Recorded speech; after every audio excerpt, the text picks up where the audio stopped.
நாம் ஜெபிப்பதற்கு முன்பு நான் இதை கூற விரும்புகிறேன். அதாவது கடந்த மாலை, அது கடந்த மாலை என்றுதான் நான் நினைக்கிறேன், நான் ஒரு பெண்மணியிடத்தில் நமக்கு செய்யும்படி அறிவுறுத்தப்பட்டுள்ளபடியே நீ அதை செய்வாயானால் அது, அதாவது ஒரு நீர்க்கோவை வியாதியினால் வீங்கியுள்ள அந்த குழந்தையின் தலை சுருங்கிவிடும் என்று கூறினேன். அந்த குழந்தையினுடைய தலையை ஒரு நூலினால் அளந்தபோது அது 1.5 அங்குலம் கடந்த இரவு சுருங்கிவிட்டிருந்தது. ஆகையால் அந்த பெண்மணி அந்த குழந்தையை இங்கே இப்பொழுது கொண்டு வந்திருக்கிறார். இப்பொழுது சகோதரியே, நான் அதை செய்த காரணம் என்னவெனில் அது ஒரு நோக்கத்திற்காகவே ஆகும். புரிகிறதா?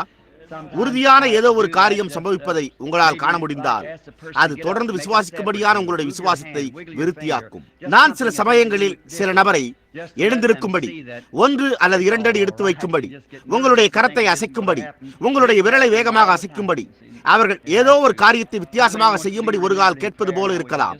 அது சரியென்று அவர்கள் காணும்படி செய்யவே ஆகும். அவர்கள் பதட்டமடைந்து அது சம்பவிக்கப் போகிறதில்லை என்று எண்ணுகிறார்கள். ஆனால் அதுவோ எல்லா நேரத்திலுமே நிகழ்ந்து கொண்டே இருக்கிறது. புரிகிறதா? அது நிகழத்தான் வேண்டும். இப்பொழுது எத்தனை பேர் ஜெபத்தில் நினைவு கூறப்பட வேண்டும் என்று விரும்புகிறீர்கள்? அப்படியானால் நீங்கள் உங்களுடைய கரங்களை உயர்த்தி கர்த்தாவே அதை அருளும் என்று கூறுவீர்களா? நாம் நம்முடைய தலைகளை தாழ்த்துவோமாக. கர்த்தாவே, என்னுடைய விலையேறப்பெற்ற நண்பர் பால் ரேடர் அவர்கள் எழுதின நம்பிடுவாய் என்ற இந்த மகத்தான சபையின் பழைய துதிப்பாடலை நாங்கள் கேட்கும் போது தன்னுடைய தகப்பனால் சீஷரிடத்திற்கு கொண்டு வரப்பட்ட ஒரு பையனை குறித்தே நாங்கள் இப்பொழுது சிந்தித்துக் கொண்டிருக்கிறோம். இயேசு பிசாசுகளை துரத்தவும் வியாதியஸ்தரை சொஸ்தப்படுத்தவும் சீஷர்களுக்கு அதிகாரம் கொடுத்திருந்த 10 நாட்களுக்குள் இங்கே அவர்கள் ஒரு காக்காய் வலிப்பு வியாதியின் பேரில் முற்றிலுமாய் தோற்கடிக்கப்பட்டிருந்தனர். நம்முடைய கர்த்தர் வருவதை அவர்கள் கண்டனர். அப்பொழுது பிள்ளையின் தகப்பன் ஓடி, ஆண்டவரே, எங்கள் மீது இறங்கும், என்னுடைய மகன் ஒரு பிசாசினால் கொடிய வேதனைப்படுகிறான். நான் அவனை உம்முடைய சீஷரிடத்தில் கொண்டு வந்தேன், அவர்களால் அவனை சுத்தமாக்க கூடாமல் போயிற்று என்றான்.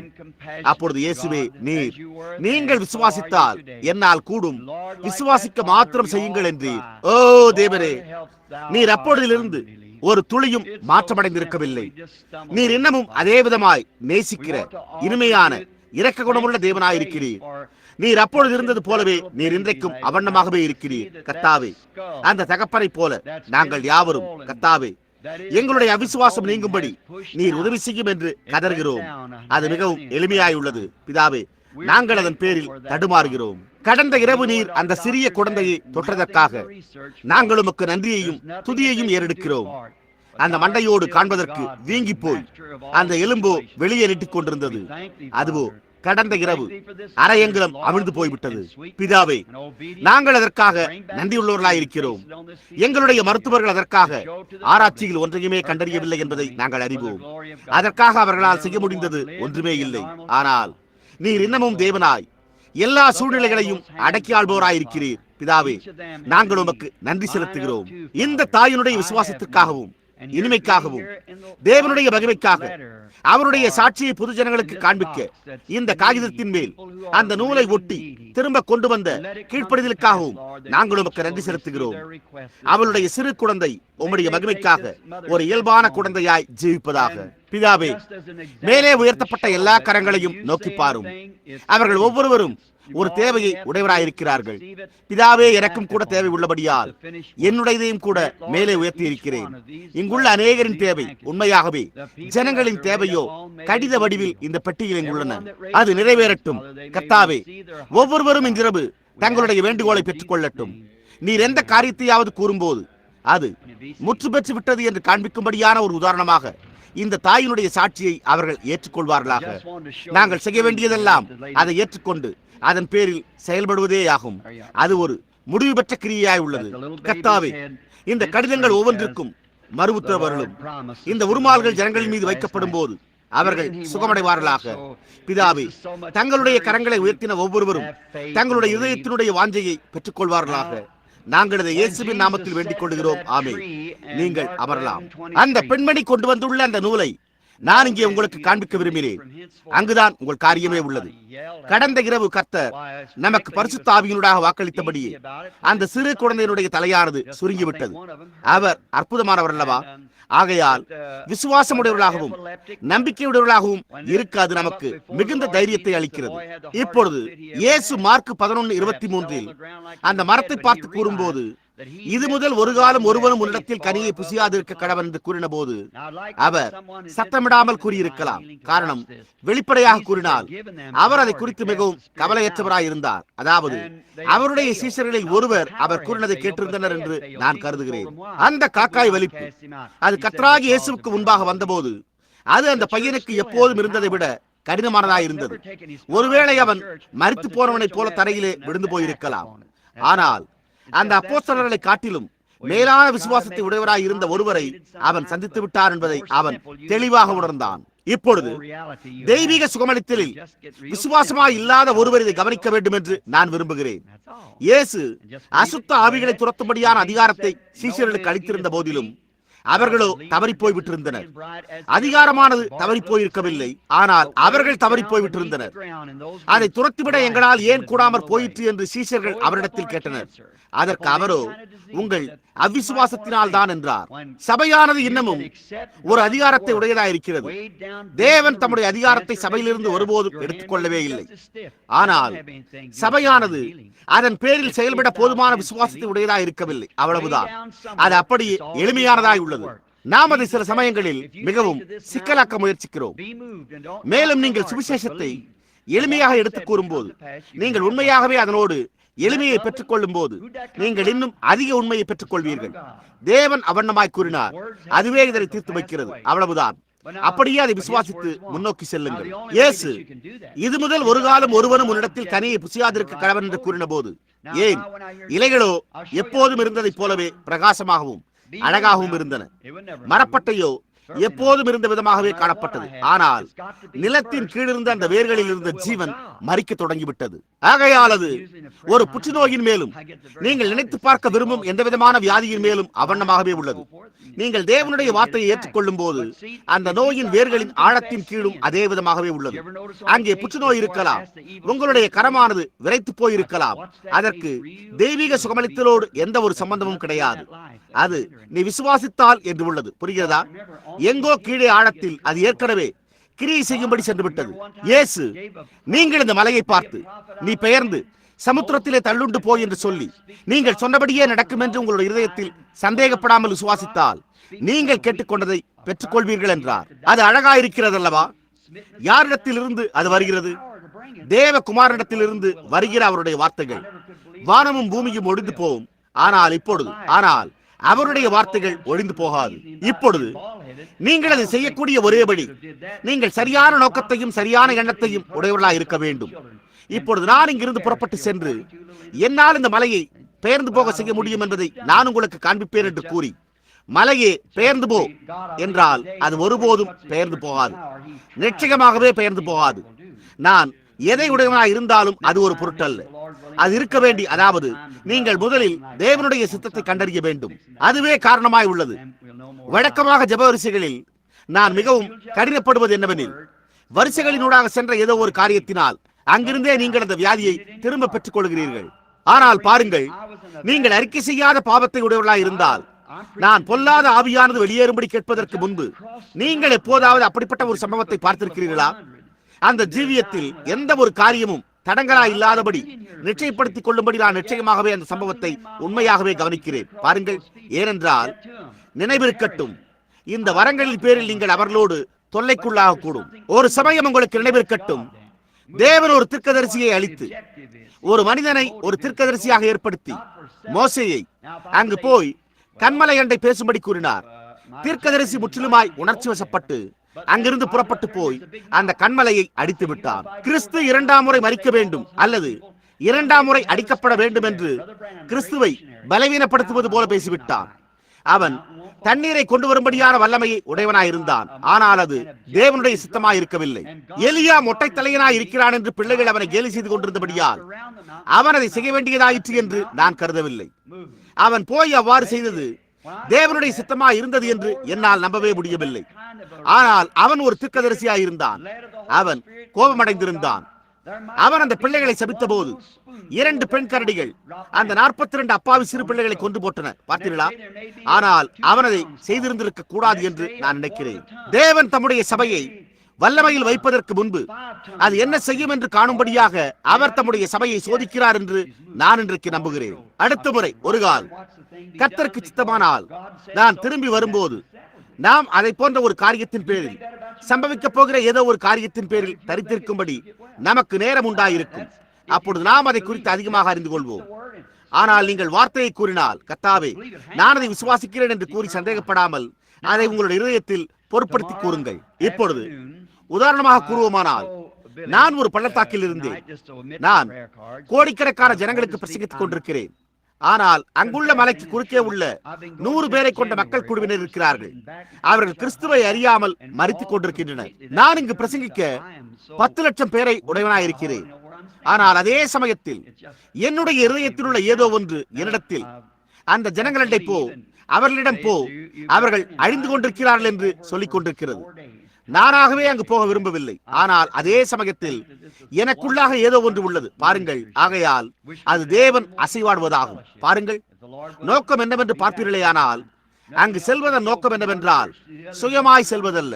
இப்பொழுது நான் பரவாயில்லை என்று கூறினால், அங்கு செல்வதற்கான என்னுடைய நோக்கம் சரியாயிருக்குமானால், ஆனால் அதன் பின்னர் நான் இங்கிருந்து புறப்பட்டு அங்குள்ள ஒரு பெரிய மலையை சென்றடைகிறேன் என்று வைத்துக் கொள்வோம். மேலும் நான், உங்களுக்கு தெரியுமா, நான் அந்த மலையை சென்றடைந்து அந்த 100 பேரையும் ரட்சிப்பேனானால், என்றோ ஒரு நாள் அவர்கள் அங்கே சகோதரன் பிரணாம் மகத்தான மிஷினரி என்ற ஒரு சிலையை வைப்பார்கள் என்று கூறினால், என்னுடைய நோக்கம் சரியானதல்ல. அந்த மலையும் விடாது, இல்லை ஐயா. ஆனால் என்னுடைய நோக்கமும் குறிக்கோளும் சரியாக இருக்கும் போது, என்னுடைய இருதயத்தில் உள்ள தேவன் என்னை வழிநடத்திக் கொண்டிருக்கும் போது, என்னால் மலையை கடந்து செல்லவும் முடியாது, மலையை சுற்றியும் செல்ல முடியாது, மலையின் கீழாகவும் செல்ல முடியாது. அப்பொழுது நான், மலையே பெயர்ந்து போ என்று கூறுவேன். நான் அதை கூறும்போது தேவனுடைய சித்தத்தில் பரிசுத்த ஆவியினால் வழிநடத்தப்பட்டு சரியான விதமான ஒரு ஆவியால் நான் அதை கூறும்போது, அந்த மலையின் மண் ஒரு சிறு கரண்டி அளவு சரியலாம். ஆனால் அது அதனுடைய நகரும் பாதையில் உள்ளது. அதற்கடுத்த நாள் 2 பவுண்டுகள் சரியலாம். அதற்கடுத்த நாள் 1/4 டன் அளவு சரியலாம். ஒரு மாதத்தில் 5 டன்கள் சரிந்து போகலாம். அதை குறித்து என்ன? அதே சமயத்தில் அது சரிவது காணப்படாமலும் கூட இருக்கலாம். ஆனால் அதுவோ தன்னுடைய பாதையில் பெயர்ந்து போய் கொண்டிருக்கிறது. நான் அங்கேயே தரித்திருந்து அந்த காரியம் செய்யப்படுவதை கவனிக்கிறேன். ஏனென்றால் தேவன் அவண்ணமாய் கூறினார். அதுவே அதனை தீர்த்து வைக்கிறது. இன்றிரவு அங்குள்ள உங்களுடைய தாயாரை குறித்து உங்களால் சிந்தித்து பார்க்க முடிகிறதா? சரி, நீங்கள் அதை நினைத்தால் அவள் குணமடைந்து விடுவாள். சரி, அதாவது நீங்கள் அதை அப்படியே விசுவாசித்தால், வார்த்தையை உரைத்து அதனோடு தரித்திருங்கள். புரிகிறதா? அதை அப்படியே விசுவாசியுங்கள், அதில் நிலைத்திருங்கள். அது நித்திய ஜீவனாய் உள்ளது. இப்பொழுது நாளை பிற்பகல், அதாவது நான் பேச விரும்புகிறேன் என்றும் ஜெப அட்டைகள் கொடுப்பதை தவிர்க்க வேண்டும் என்றும் நான் பில்லியிடம் இன்றிரவு கூறினேன். நான் சத்தியத்தை கூறிக்கொண்டிருக்கிறேன். நான் ஜனவரி மாதத்திலிருந்து கடல் கடந்து அயல் நாடுகளுக்கு சென்று கொண்டிருக்கிறேன். பின்னர் பீனிக்ஸ் உள்ள வீட்டுக்கு திரும்பி செல்வேன். எல்லாமே முற்றிலுமாக, அதாவது அந்த பகுத்தறிதல். சில சமயங்களில் நான் எங்கே நின்று கொண்டிருக்கிறேன் என்பதை அறியாத அளவிற்கு நான் மிகவும் பலவீனமாகி விடுகிறேன். அது என்னை அப்படியே பிழிந்தெடுத்து விடுகிறது. அதன் பின்னரே நான் செல்ல வேண்டியதாக உள்ளது. சகோதரர்களாகிய நீங்கள் இன்னும் சில நாட்கள் தரித்திருக்கும்படிக்கே என்னை அழைத்தீர்கள். நான் அதை எவ்வளவாய் பாராட்டுகிறேன். இது இங்குள்ள ஒரு கூட்ட அற்புதமான ஊழியர்கள் என்றே நான் நிச்சயம் கருதுகிறேன். நாம் இன்னும் சற்று நேரம் அதிகமாக ஐக்கியம் கொள்ள முடிந்தால் நலமாயிருக்கும். கர்த்தருக்கு சித்தமானால் நான் எப்பொழுதாவது திரும்பி வருவேன். அப்பொழுது வேறெந்த காரியத்தையும் செய்யாமல் ஒரு சபையிலிருந்து மற்றொரு சபைக்கு சென்று பட்டணம் முழுவதும் சுற்றி உங்கள் எல்லோரையும் சந்திப்பேன். நான் அதை செய்ய மகிழ்ச்சி அடைவேன். தேவனுடைய ராஜ்யத்திற்கு உதவ முடிந்த எந்த காரியத்தையும் நான் செய்வேன். நீங்களும் அதையே எனக்கு செய்ய விரும்பினால் நலமாயிருக்கும். எப்பொழுதாவது திரும்பி வரும்போது நீங்களும் எங்களோடு இணைந்தால் நாம் ஒரு அருமையான நல்ல கூட்டத்தை எங்காவது நடத்தலாம். சகோதரர்களே, நினைவிருக்கட்டும், நான் உங்களுக்காக ஜெபித்துக் கொண்டிருப்பேன். அந்த ஒரு காரியம் நிச்சயமானது. நீங்கள் எல்லோரும் எனக்காக ஜெபிக்க வேண்டும் என்று நான் விரும்புகிறேன். இப்பொழுது நாளை காலை சபை ஆராதனைகள் பட்டணத்தை சுற்றிலும் உள்ள இந்த வெவ்வேறு அருமையான சபைகளில் நடைபெறும். இப்பொழுது ஜெஃபர்சன் வில்லிலிருந்து வந்துள்ள சில குழுவினர் இங்கிருக்கின்றனர். என்னுடைய நண்பர்களில் சிலர், என்னுடைய சபை தர்மகர்த்தாக்களில் ஒருவர் இங்கிருக்கிறார், சகோதரன் ஃப்ரெட் சாப்மன். நானோ அவரை கூட்டத்தில் பார்க்க முடியாமல் இருந்து வருகிறேன். சகோதரன் என்னுடைய மற்ற அநேக நண்பர்களும் அங்கே ஜெஃபர்சன் வில்லிலிருந்து வந்திருக்கிறார்கள். என்னுடைய செயலாளர் மற்றும் எல்லோருமே இங்கே எங்கோ கூட்டத்தில் இருக்கிறார்கள். நான் அவர்களை இன்னும் பார்க்கவே இல்லை. சகோதரரே, இங்கே இந்த பட்டணத்தில் அருமையான சபைகள் இருக்கின்றன. ஆகையால் வருகையாளர்களாகிய நீங்கள் எல்லோரும் இந்த அருமையான சபைகளில் ஒன்றை கண்டுபிடித்து நாளை இந்த சபைகளுக்கு செல்லுங்கள். அவைகள் உங்களுக்கு நன்மையாயிருக்கும் என்று நான் நிச்சயம் நம்புகிறேன். அவர்கள் இந்த விதமான ஒரு ஊழியத்தில் விசுவாசமாய் இருக்கிற சகோதரர்களாய் இருக்கிறார்கள். அந்த காரணத்தினால் தான் அவர்கள் இங்கே மேடையின் மேலும் இங்கே கீழே உள்ள இடங்களிலும் உட்கார்ந்து கொண்டிருக்கிறார்கள். ஏனென்றால் அவர்கள் அதில் விசுவாசம் கொண்டிருக்கின்றனர். நான் அந்த மனிதர்களை பாராட்டுகிறேன். கர்த்தர் இங்கே இந்த கூட்டத்திற்கு ஆதரவளித்த இந்த முழு சுவிசேஷ வர்த்தக புருஷர்களுடைய குழுவினை ஆசீர்வதிப்பாராக. அது சரியானது என்று நான் நம்புகிறேன். அதாவது கூட்டத்திற்கு ஆதரவளித்தது. நான் அவர்களுடைய ஏராளமான ஆதரவாளர்களிடம் செல்கிறேன். ஏனென்றால் நாம் இந்த விதமாக இருக்கக்கூடாது. ஆனால் அநேக சமயங்களில் ஒரு மனிதன் ஏதோ ஒரு சிறு காரியத்தை மற்ற ஒரு சிறு காரியத்தை விசுவாசிப்பது போல சகோதரர்கள் சிறு வித்தியாசமான காரியங்களை விசுவாசிக்க அனுமதிக்கிறார்கள். அது முன்னர் எனக்கு உண்டாயிருந்த பழைய புண்களில் ஒரு விதமான காயம் உண்டு பண்ணும்படியான ஒரு சிறு உராய்வினை உண்டு பண்ணுகிறது. அது இந்த நேரத்தில் குணமாக்கப்பட வேண்டும். ஆனால் நீங்களோ, நான் முழு சுவிசேஷ வர்த்தக புருஷர்கிட்ட வருவேரே, ஆனால் அப்பொழுது அது அந்த காயத்தின் மீது கட்டும்படியான ஒரு விதமான உதவியை செய்கிறது. நாம் ஒன்று சேருகிறோம். நாம் உண்மையாகவே ஒன்று சேர்ந்த ஐக்கியத்தையும் உண்மையாகவே நன்மையான நேரங்களையும் உடையவர்களாக இருக்கிறோம். நாங்கள் அதை பாராட்டுகிறோம். தேவன் அந்த குழுவினரை ஆசீர்வதிப்பாராக. தேவன் அதை ஒரு நோக்கத்திற்காகவே எழுப்பினார் என்று நான் விசுவாசிக்கிறேன். அன்று ஒரு நாள் சகோதரன் ஓரல் ராபர்ட்ஸனுடைய இடத்தை காணும் பெரும் சிலாக்கியம் எனக்கு உண்டாயிருந்தது. என்னே, அப்பேற்பட்ட ஒரு மிகப்பெரிய இடம், அப்பேற்பட்ட ஒரு அழகான காரியம். அது பெந்தேகோஸ்தேவுக்கு ஒரு ஞாபக சின்னமாய் உள்ளது. அதன் பின்னர் நான் சகோதரன் டாமி ஆஸ்பான் அவர்களுடைய இடத்திற்கு சென்றேன். மற்றொரு அற்புதமான ஸ்தலம், அற்புதமான தேவனுடைய மனிதன். சகோதரன் டாமியும் நானும் நெருக்கமானவர்கள். சகோதரன் ஓரல் அவர்களும் கூட உண்மையாகவே நெருங்கின சகோதரர்களாக இருக்கிறோம். நாங்கள் ஒருவரை ஒருவர் நேசிக்கிறோம். ஜனங்களுடைய நன்மைக்காக, தேவனுடைய ராஜ்யத்திற்கென எங்களால் முடிந்த ஒவ்வொரு காரியத்தையும் சிறந்த முறையில் செய்ய முயற்சிக்கிறோம். ஆகையால் நான் நிச்சயமாகவே இந்த பட்டணத்தில் இங்குள்ள அந்த மனுஷரையும் மற்றும் நீங்கள் பெற்றுள்ள இந்த மற்ற அருமையான மனுஷர்களையும் பாராட்டுகிறேன். ஆடுகளாகிய நீங்கள் அற்புதமான மேய்ப்பர்களை பெற்றுள்ளீர்கள். நான் அதை அந்த விதமாகவே கூறுவேன். கர்த்தர் உங்கள் எல்லோரோடும் தொடர்ந்து இருக்க வேண்டும் என்பதே என்னுடைய ஜெபமாய் உள்ளது. இப்பொழுது நாளை பிற்பகல் சகோதரர்களே, எந்த நேரத்தில் ஆராதனை துவங்குகிறது? 2:30. எனவே அவர்கள் மற்ற ஆராதனைகளால் தடைபடாதபடி நாம் 1 அல்லது 1:30 மணிக்கு நீங்கள் இங்கு இருக்க வேண்டும் என்று கூறுவோமாக. இப்பொழுது பையன்கள் உங்களிடத்தில் ஏற்கனவே கூறியிருக்கவில்லை என்றால், இன்றிரவு அவர்கள் சில புத்தகங்கள், புகைப்படங்கள், ஒலிநாடாக்கள், கூட்டங்களில் பதிவு செய்யப்பட்ட ஒலிப்பதிவுகளை வைத்திருக்கிறார்கள். அவர்கள் அதை விற்கிறார்கள். ஆனால் நாங்கள் அவர்கள் நாளை ஓய்வு நாளில் விற்க அனுமதிக்க மாட்டோம். நாளை எந்த புத்தகங்களோ அல்லது வேறெந்த காரியமோ விற்கப்பட மாட்டாது. எனவே நாங்கள் அதை அனுமதிக்க மாட்டோம். நாங்கள் அதை ஒருபோதும் அனுமதித்ததில்லை. அநேகர் நீங்கள் மிக மோசமான தவறை செய்கின்றீர்கள் என்று கூறினர். வயோதிக தந்தை பாஸ்வத் அவர்களும் கூட வழக்கமாக என்னிடத்தில், ஓ சகோதரன் பிரணாம், நீங்கள் அங்கு தவறாக இருக்கின்றீர்கள் என்று சொல்லுவார். ஆனால் அந்த விதமாக செய்யக்கூடாது என்று நான் அதை உணர்கிறேன். புரிகிறதா?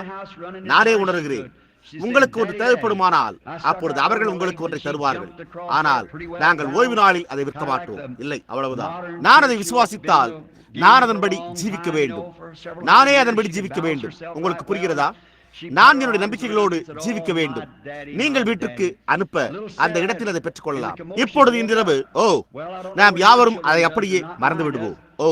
அதாவது செய்யப்பட வேண்டிய எந்த வேலையானாலும் அல்லது வேறெந்த காரியமானாலும் நாளின் பாடுகளை மறந்து விடுவோமாக. நாம் எல்லாவற்றையும் ஒருபுறம் ஒதுக்கி வைத்துவிட்டு ஒரு சில நிமிடங்கள் வார்த்தைக்குள்ளாக நோக்கி பார்ப்போமாக. தேவன் தம்முடைய வார்த்தையினூடாக நம்மிடத்தில் என்ன பேச உள்ளார் என்பதை பார்ப்போமாக.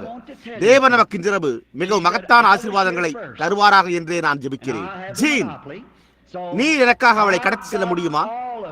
நீர் எனக்காக அந்த சிறு பெண்ணை கடத்தி செல்ல முடியுமா? அவள் ஒரு அழகான குட்டி பெண்ணா இருக்கிறாள் அல்லவா? நீங்கள் என்னோடு வீட்டிற்கு வந்து கிட்டத்தட்ட இந்த அளவு உயரமுள்ள என்னுடைய குட்டி சாரலோடு விளையாட விரும்புகின்றீர்களா? நீங்கள் விரும்புகின்றீர்களா? நானும் உங்களைப் போல விரும்புகிறேன். அவள் கிட்டத்தட்ட உங்களுடைய அளவே இருக்கிறாள். அவள் அப்பாவினுடைய குட்டி பெண். என்னால் உங்களிடத்தில் உறுதியாக கூற முடியும், அதாவது நீங்கள் உங்களுடைய தந்தையை அதிகமாக நேசிக்கிறீர்கள். நீங்கள் நேசிக்கவில்லையா? தாயையுமா? நிச்சயமாகவே நீங்கள் நேசிக்கிறீர்கள். அந்த அழகான சிறு பெண். நான் இங்கே அமர்ந்து நோக்கி பார்த்துக் கொண்டிருக்கிறேன். சிறிய கண்களோ ஒரு போர்வையில் உள்ள எரிந்து போன 2 துளைகளைப் போல காணப்படுகின்றன மற்றும் சிறு பழுப்பு நிற தலைமுடி. நான் சிறு பிள்ளைகளை நேசிக்கிறேன். எனக்கு வீட்டில் 2 சிறு பெண் பிள்ளைகள் இருக்கிறார்கள். அவர்களில் ஒருவள் ரெபேக்காள், மற்றொருவள் சாராள். இங்கே கொஞ்ச நாட்களுக்கு முன்னர் நான் தூரமாக சென்றிருந்தேன். அவர்கள் இருவருமே அப்பாவினுடைய சிறு பெண் பிள்ளைகள் என்பதை நீங்கள் அறிவீர்கள். நான் அவர்களை நேசிக்கிறேன். அவர்கள் வீட்டுக்கு வந்தவுடனே நான் அவர்களை உப்பு மூட்டையை போல என் முதுகிலே ஏற்றிக்கொண்டு நடக்க வேண்டும். பெக்கியோ பெரியவளாகி மிகவும் பருமனாக இருக்கிறாள். அவள் என்னளவு பருமனாகி பெரியவளாயிருக்கிறாள். அவள் இப்பொழுது என்னுடைய முதுகை உடைத்து விடுவாள். ஆனால் எப்படியாயினும் அவள் இன்னமும் அப்பாவினுடைய சிறு பெண் பிள்ளையாகவே இருக்கிறாள். இப்பொழுது ஏறக்குறைய இன்னும் 1 வருடத்தில் நாங்கள் அவளை எங்காவது வேதாகம பள்ளியில் சேர்க்க விரும்புகிறோம். அதாவது பொது பள்ளியிலிருந்து தூரமாக உள்ள பள்ளியில் சேர்க்க உள்ளோம். ஆகவே அவர்கள் அப்பா வீட்டுக்கு வர காத்துக் கொண்டிருந்தனர். உங்களுக்கு தெரியும், நான் கூட்டங்களில் இருந்து கொண்டிருந்தேன். அடுத்த நாள் இரவு அவர்கள் எனக்காக நள்ளிரவு வரை வீட்டுக்குள் நுழைகிறேனா என்று எதிர்பார்த்து காத்துக் கொண்டிருந்தனர். ஆகவே நான் காலை கிட்டத்தட்ட 3 அல்லது 4 மணிக்கு உண்மையாகவே வீட்டுக்குள் நுழைந்தேன். அப்பொழுது அவர்களுடைய அம்மா வாசலண்டை வந்து என்னை உள்ளே அழைத்துச் சென்றாள். நானோ மிகவும் சோர்வுற்று களைத்து போயிருந்தேன். இங்கே மேடையின் மேல் நான் அபிஷேகிக்கப்பட்டிருக்கும் போது அது என்னை அருமையாக உணரச் செய்கிறது. ஆனால் அந்த அபிஷேகம் உங்களை விட்டு செல்லும் போது அங்குதான் நீங்கள் தொல்லைக்குள்ளாகிறீர்கள். எத்தனை பேர் அதை அறிந்திருக்கிறீர்கள்? நிச்சயமாகவே அதுதான் காரணமாய் உள்ளது. பாருங்கள், எலியா மலையின் மேல் ஏறி சென்று வானத்திலிருந்து அக்கினியை வரவழைத்தான், வானத்திலிருந்து மழையை வரவழைத்தான். அதன் பின்னர் தேவனுடைய ஆவியானது அவனை விட்டு சென்ற போது அவன் வனாந்திரத்தில் 40 நாட்கள் அலைந்து திரிந்தான். தேவனோ அவனைக் கண்டு அங்கிருந்த ஏதோ ஒரு குகைக்குள்ளாக அடைத்துக் கொண்டார். யோனா அவன் சமுத்திரத்தின் அடியில் சென்று ஒரு பெரிய மீனின் வயிற்றில் 3 ராப்பகல் தங்கியிருந்தான். அதன் பின்னர் அது அவனை கரையின் மேல் கக்கின போது அவன் பிரசங்கிக்க புறப்பட்டு சென்றான். அப்பொழுது முழு பட்டணமே மனம் திரும்பி தேவனிடம் வந்துவிட்டது. அபிஷேகம் அவனை விட்டு சென்ற போது அவன் மலையின் மேல் ஏறி போய் தன்னுடைய ஜீவனை எடுத்துக் கொள்ளும்படி தேவனிடத்தில் வேண்டிக் கொண்டான். புரிகிறதா? நான் அண்மையில் வில்லியம் கூப்பர், அதாவது நம்முடைய ராபோஜன ஆராதனையில் நாம் வழக்கமாக பாடும் அந்த புகழ்மிக்க துதிப்பாடலான இம்மானுவேலினுடைய இரத்த நரம்புகளில் இருந்து எடுக்கப்பட்ட இரத்தத்தால் நிறைந்த ஒரு ஊற்று உண்டு, அங்கே அந்த வெள்ளத்தின் கீழ் பாவிகள் மூழ்கி என்ற பாடலை எழுதினவருடைய கல்லறையின் பக்கத்தில் நின்றேன். அவருக்கு என்ன நேர்ந்தது என்று எப்போதாவது நீங்கள் கேள்விப்பட்டதுண்டா? ஆவியின் ஏவுதல் அவரை விட்டு சென்ற பிறகு அவர் தற்கொலை செய்து கொள்ள ஆற்றை கண்டறிய முயன்றார். நான் பழைய கண்டக்கி வீட்டிலிருந்து சரியாக எதிரே வசித்து வந்தபோது அங்கிருந்த ஸ்டீபன் பாஸ்டர் என்பவர்தான் அமெரிக்காவிற்கு மிகவும் புகழ்மிக்க தேச பாடல்களை அளித்தார். அவர் அவைகளை எழுதும் போது அகத்தூண்டுதலை பெற்றுக் கொள்வார். அவர் அந்த அகத்தூண்டுதலினால் ஒரு பாடலை எழுதிவிட்டு அதன் பின்னர் அவர் அதிலிருந்து வெளிவரும் போது அவர் போய் மது அருந்துவார். முடிவிலே ஒரு வேலைக்காரனை அழைத்து ஒரு சவரக்கத்தியை எடுத்து தற்கொலை செய்து கொண்டார். ஜனங்களோ அந்த ஜனங்கள் எந்த ஆவிக்குரிய பிரகாரமான மண்டலத்தினூடாக சென்று ஜீவிக்கிறார்கள் என்பதை அறியாதிருக்கிறார்கள். இப்பொழுது இங்கே உங்களால் ஒரு மலையை பெயர்ந்து போக செய்ய முடியும் என்பது போல நீங்கள் உணர்கின்றீர்கள். ஆனால் அபிஷேகமானது உங்களை விட்டு செல்லட்டும். அப்பொழுது அந்த வாசலினூடாக நீங்கள் புறப்பட்டு செல்லும் போது உங்களை அங்கு பற்றி பிடிக்க யாருமே இல்லை என்றால், புரிகிறதா? அப்பொழுது ஒரு கால் சில மணி நேரங்களில் நீங்கள் எங்கே இருக்கின்றீர்கள் என்று அறியாமல் இருப்பீர்கள். அதன் பின்னர் ஒவ்வொரு இரவும் அது மிகச் சிறந்த உங்களையும் தடுமாற செய்கிறது. குட்டி சாராள் மற்றும் ரெபேக்காளை குறித்து நான் உங்களிடத்தில் கூற வேண்டும். ஆகவே அடுத்த நாள் காலை என்னால் உறங்க முடியாமல் நான் எழுந்து ஒரு நாற்காலியில் உட்கார்ந்து கொண்டிருந்தேன். அப்பொழுது சற்று கழித்து பெரியவளாய் இருக்கிற பெக்கி, அவளுக்கோ சாராளை விட நீண்ட கால்கள் இருந்தன. எனவே பெக்கி ஓடி வந்து எழும்பி படுக்கையிலிருந்து குதித்து அவளுடைய சிறிய சகோதரியை எழுப்பாமல் அவளால் முடிந்தளவு வேகமாக வீட்டுக்குள்ளே ஓடி வந்தாள். அவளோ அப்பா அப்பா என்று கூறிக்கொண்டே இருந்தாள். நான் என்னுடைய கால்களில் ஒன்றை நீட்டியிருந்தேன். அப்பொழுது அவள் நன்கு சமமாக அங்கே குறுக்கே என் மடி மீது குதித்தமர்ந்தாள். ஒரு விதமான நவீன சபையை போல. உங்களுக்கு தெரியும், அது நீண்ட காலமாகவே, உங்களுக்கு தெரியும், பல நூற்றாண்டுகளாகவே விளையாட்டில் இருந்து வருகிறது. அவளால் நன்கு சமநிலையில் தன்னை சரியாக அமர்த்திக் கொள்ள முடிந்தது. மேலும் அவள் தன்னுடைய கரங்களை என் மேல் சுற்றி போட்டுக்கொண்டு, ஓ என்னுடைய அப்பா, என்னுடைய அப்பாவே என்றாள். குட்டி சாராளோ சலசலப்பு சத்தத்தினால் விழித்தெழுந்தாள். உங்களுடைய பிள்ளைகள் அதை செய்கிறார்களா அல்லது இல்லையா என்று எனக்கு தெரியாது. என்னுடைய பிள்ளைகளோ அதை செய்கிறார்கள். இளையவளோ மூத்தவள் உபயோகித்திருந்தவைகளை எடுத்துக்கொள்வாள். சாராள் பெக்கியினுடைய இரவாடையை அணிந்திருந்தபடியால் அவளுடைய ஆடையின் கால் பகுதி அந்த அளவு நீளமாயிருந்தது. உங்களுக்கு தெரியுமா? இதோ அவள் சற்று குட்டையான குட்டி நபராய் விழுந்து தடுமாறி வந்தாள். அவள் அங்கு சற்று தாமதமாகவே வந்தாள். எனவே பெக்கி திரும்பி பார்த்து, என் சகோதரி சாராளே, நான் உனக்கு ஒரு காரியத்தை கூற விரும்புகிறேன் என்றாள். மேலும் அவள், நான் தான் இங்கே முதலில் வந்தேன், எனவே நான் ஏகபோக இடத்தை பெற்றுள்ளேன். ஆகையால் நான் தந்தையின் மீது முழுவதுமாக இடம் பிடித்துக் கொண்டேன். எனவே உனக்காக ஒரு இடம் கூட விடப்பட்டிருக்கவில்லையே என்றாள். அந்த விதமாகத்தான் சில ஜனங்கள் மார்க்கத்தை குறித்து சிந்திக்க முயற்சிக்கிறார்கள். அவ்வாறு நினைக்கிறது இல்லையா? அது உண்மை. பரிதாபமான குட்டி சாராள், அவள் தன்னுடைய சிறிய உதட்டை பிதுக்கி தன்னுடைய சிறிய கருமை நிற கண்களினால் என்னை நோக்கி பார்த்துவிட்டு அவள் அழத் துவங்கிவிட்டாள். பெக்கியோ தன்னுடைய கன்னத்தை என்னுடைய கன்னத்தோடு வைத்து என்னை அணைத்து பிடித்துக் கொண்டாள். நான் அவளை நேசிக்கிறேன்.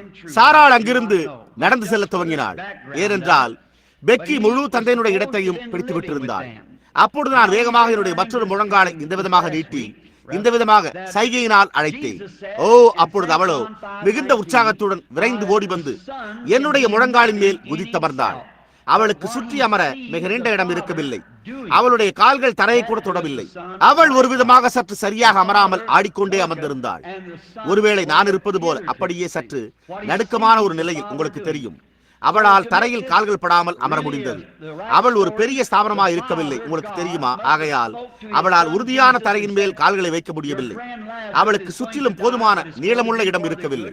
ஆகையால் அவள் ஒரு விதமாக ஆடிக்கொண்டே இருந்தாள். அப்பொழுது நான் இந்த விதமாக அவளை சுற்றி என்னுடைய இரு கரங்களால் பிடித்துக் கொண்டு அவளை எனக்கு நெருக்கமாக அணைத்துக் கொண்டேன். அப்பொழுது அவளோ அந்த தகதகவென மின்னும் சிறிய கருமை நிற கண்களினால் ரெபேக்காவை திரும்பி பார்த்தாள்.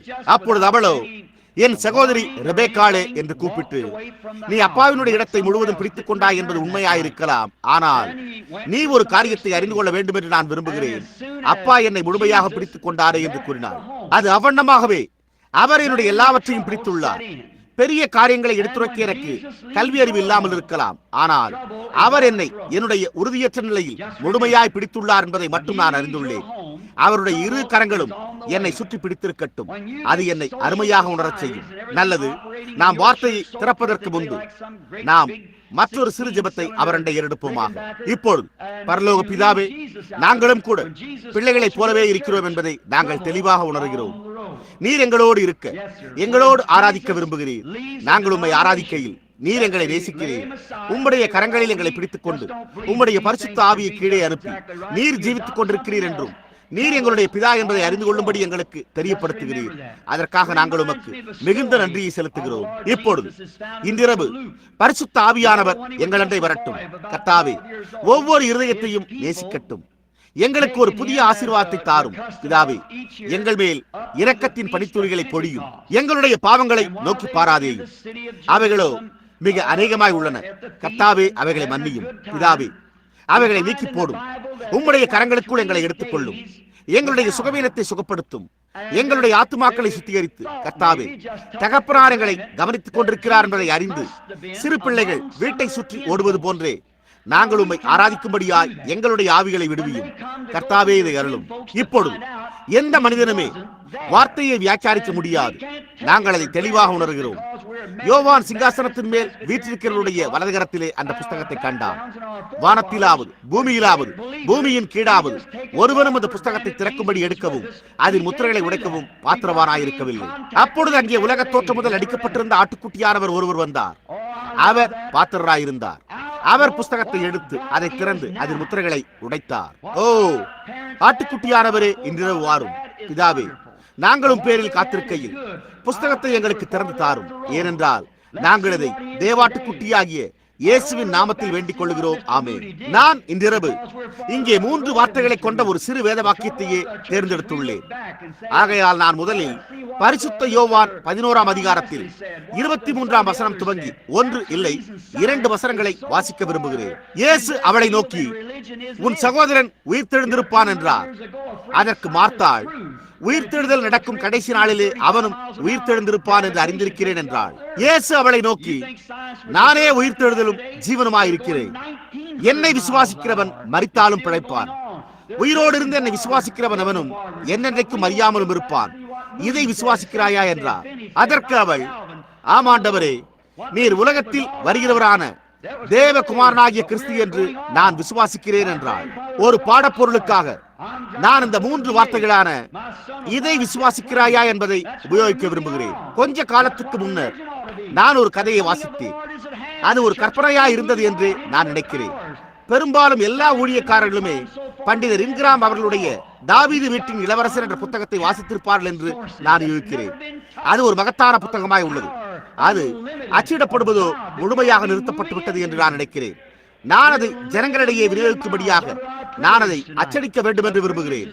அதில் நான் இந்த லாசருவின் பேரிலும் இயேசுவின் பேரிலும் மற்றும் மரியாள் மார்த்தாள், அதாவது லாசருவின் சகோதரிகளின் பேரிலுமான ஒரு சிறு கட்டுரையை வாசித்துக் கொண்டிருந்தேன். நான் அதில் இயேசு எங்கே வாழ்ந்தார் என்று வாசித்துக் கொண்டிருந்தேன். அதாவது மார்த்தாளோடும் மரியாளோடும் என்று நான் நினைக்கிறேன். அவர்கள் இருவருமே அழகான எபிரேய பெண்களாயிருந்தனர். லாசருவோ தேவாலயத்தில் ஒரு வேதபாரகனாய் இருக்க, அதாவது ஆசாரியர்களுக்காக நியாயப்பிரமாண நிருபங்களை உண்டு பண்ண பயின்று கொண்டு இல்லை, பயிற்சி பெற்றுக் கொண்டிருந்தார். விசேஷமாக இயேசுவானவர் லாசருவோடு மகத்தான ஐக்கியம் கொண்டிருந்தார். அவர் அவர்களுடைய வீட்டிற்கு அங்கே வந்தார் என்பதையும், மார்த்தாளோ அவருடைய வார்த்தைகளுக்கு செவி கொடுப்பதில் கிட்டத்தட்ட சற்று காலம் கடத்தி கொண்டிருந்தவளாய் இருந்தாள் என்றும், ஆனால் அதே சமயத்தில் அவள் போஜனத்தை ஆயத்தம் பண்ணி மேஜையில் வைத்தாள் என்றும், ஆனால் மரியாளோ அவருடைய பாதத்தண்டை அமர்ந்திருந்தாள் என்றும் நாம் அந்த புத்தகத்தில் வாசிக்கிறோம். அப்பொழுது மரியாள் மேலான காரியங்களையே தெரிந்து கொண்டாள் என்று இயேசு கூறினார். அதன் பின்னர் இயேசுவை யோவானண்டை அழைத்து வந்த ஒருவன் தான் லாசரு என்று பண்டிதர் இன்கிராம் அவர்களுடைய புத்தகத்தின் கதையில், அதாவது தாவீது வீட்டு இளவரசர் என்பதில் நமக்கு கூறப்பட்டது. எப்படியாகிலும் அது உண்மை இல்லாததா இருந்திருக்கலாம், எனக்கு தெரியாது. ஆனால் வெறுமனே அதனுடைய பின்னணிக்கானதா இருக்கலாம். ஆனால் அவர் அவர்களோடு வாழ்ந்திருக்க வேண்டியதா இருந்தது. இப்பொழுது நாம் இந்த வருகின்ற இந்த கடைசி வாரம் கற்றுக்கொண்டு வருவதோ சரியாக கூறினால், அதாவது இயேசு பரிசுத்த யோவான் 5:19 பிதாவானவர் செய்ய குமாரன் காண்கிறது எதுவோ அதையே என்று வேறொன்றையும் தாமாய் செய்ய மாட்டார்.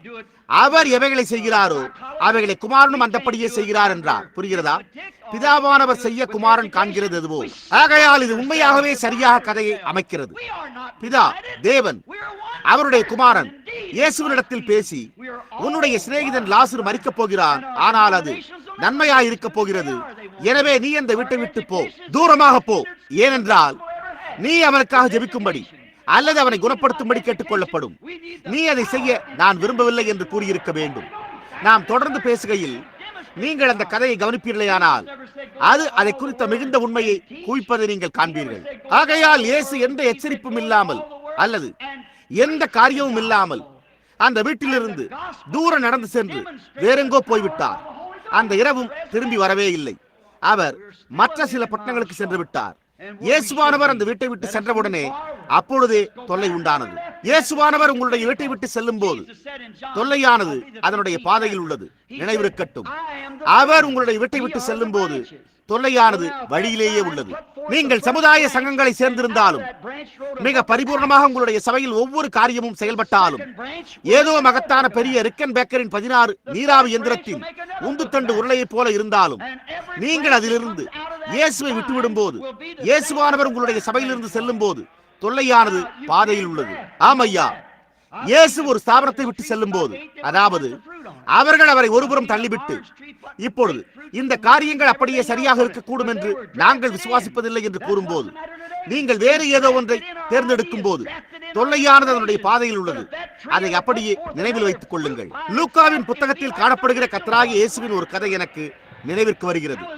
அவர் ஏறக்குறைய 12 வயது பையனாக இருந்தபோது அவருடைய ஜனங்கள் அவரை ஒவ்வொரு வருடமும் வழக்கமாக பெந்தேகோஸ்தே பண்டிகைக்கு அழைத்து செல்வது போல அழைத்து சென்றதை நீங்கள் அறிவீர்கள். அவர்கள் எருசலேம் பட்டணத்தில் அந்த பண்டிகையில் இருந்தபோது நல்ல சந்தோஷமாய் இருந்து கொண்டிருந்த போது அவர்களோ அவரை விட்டுவிட்டு 3 நாட்கள் பிரயாணமாய் சென்று விட்டனர் என்று நாம் வேதத்தில் கண்டறிகிறோம். இயேசு ஒரு கால் அவர்களுக்கு அறிமுகமான சிலரிடத்தில் இருக்க வேண்டும் என்று அவர்கள் எண்ணிக்கொண்டனர். அதை அந்த விதமாக சாதாரணமாக எடுத்துக்கொண்டனர். இப்பொழுது நாம் அதை செய்யக்கூடாது. அவர்கள் அவரை கண்டறிய அவர்களுக்கு அறிமுகமானவர்களூடாக சென்ற போது அவரோ அங்கிருக்கவில்லை.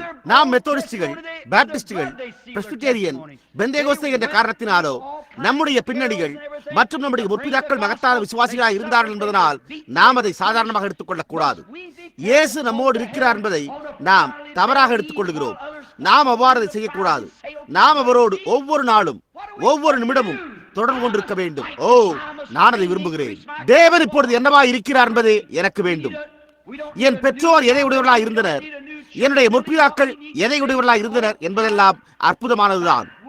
ஆனால் அவர்கள் எதை உடையவர்களாக இருந்தனர் என்பது நல்லதுதான். நாமோ பாதையில் முன்னோக்கி உள்ளோம் என்றே நான் கருதுகிறேன். அவர் இன்றைக்கு என்னவா இருக்கிறார் என்று நாம் பார்ப்போமாக. நான் பின்னோக்கி பார்த்து திரு மூடி என்ன செய்தார் என்று பார்க்க விரும்பவில்லை. ஏனென்றால் நாம் திரு மூடி அவர்களை விட பாதையில் முன்னோக்கி இருக்கிறோம். நம்முடைய சபைகளோடு உள்ள தொல்லை என்னவெனில், நாம் பின்னோக்கி பார்த்து நல்லது திரு ஜான் வெஸ்லி என்ன கூறினார் என்றும் மற்ற சிலர் என்ன கூறினர் என்றும் நாம் பார்ப்போம் என்று கூறுகிறோம். அந்த காரணத்தினால்தான் மார்க்கம் தன்னுடையதில் உள்ளதை காட்டிலும் விஞ்ஞானமானது அதனுடைய களத்தில் அதிக முன்னேற்றத்தில் இருக்கிறது. நீங்கள் மணிக்கு 35 மைல்கள் பயங்கரமான வேகத்தில் செல்வீர்களேயானால் அப்பொழுது புவியீர்ப்பு விசையானது உங்களை புவியில் இருந்து எடுத்துச் சென்றுவிடும் என்று ஒரு பிரெஞ்சு விஞ்ஞானி இங்கே 300 ஆண்டுகளுக்கு முன் நிரூபித்தார். விஞ்ஞானம் அதை இன்றைக்கு திரும்ப கலந்தாலோசித்து பார்க்கும் என்று நீங்கள் நினைக்கிறீர்களா? அவர்கள் மணிக்கு 1900 மைல்கள் வேகத்தில் சென்று கொண்டே இருக்கிறார்கள். இன்னமும் சென்று கொண்டே இருக்கிறார்கள்.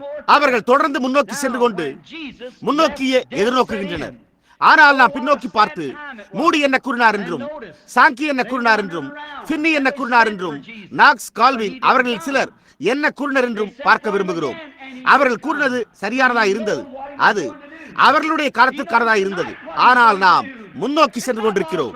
என்னுடைய பாட்டனார் ஒரு மாட்டு வண்டியில் பயணித்தார். நானோ ஃபோர்ட் V8 என்ற காரை ஓட்டிக் கொண்டிருக்கிறேன். என்னுடைய மகன் ஒரு ஜெட் விமானத்தில் பறப்பான். அந்த விதமாகவே நாம் முன்னேறி சென்று கொண்டிருக்கிறோம். அந்த விதமாகத்தான் மார்க்கமும் இருக்க வேண்டும். கர்த்தருடைய வருகையோ சமீபத்தில் இருக்கிறது. சபையானது தன்னுடைய வல்லமைக்குள்ளாக முன்னோக்கி செல்ல வேண்டும். விஞ்ஞானம் மாத்திரம் அந்த அளவு உயர செல்லுமானால் அப்பொழுது அதுவோ விட வேண்டும். ஆனால் நாமோ எடுக்கப்படாத மூல ஆதாரங்களை பெற்றுள்ளோம். அதை அந்த தேவனுடைய வரையறையற்ற வல்லமையை ஒருபோதும் தொட்டதே இல்லை. அதாவது நாம் அந்த வல்லமைக்குள்ளாக முன்னோக்கி செல்ல வேண்டும். நாமோ இன்றிரவு நம்முடைய ஸ்லாக்கியங்களுக்கு, கிறிஸ்தவர்கள் சந்தோஷப்பட வேண்டிய ஸ்லாக்கியங்களுக்கு கீழாக 10 லட்சம் மைல்கள் தொலைவில் வாழ்ந்து கொண்டிருக்கிறோம். நான் இங்கே நோக்கி பார்க்கும் போது அந்த கல்வி நிலையங்களையும் சுகவீனத்தையும் இப்போது நடந்து கொண்டிருக்கிற தொல்லைகளையும் பார்த்து என்னை குறித்து நான் வெட்கம் அடைகிறேன்.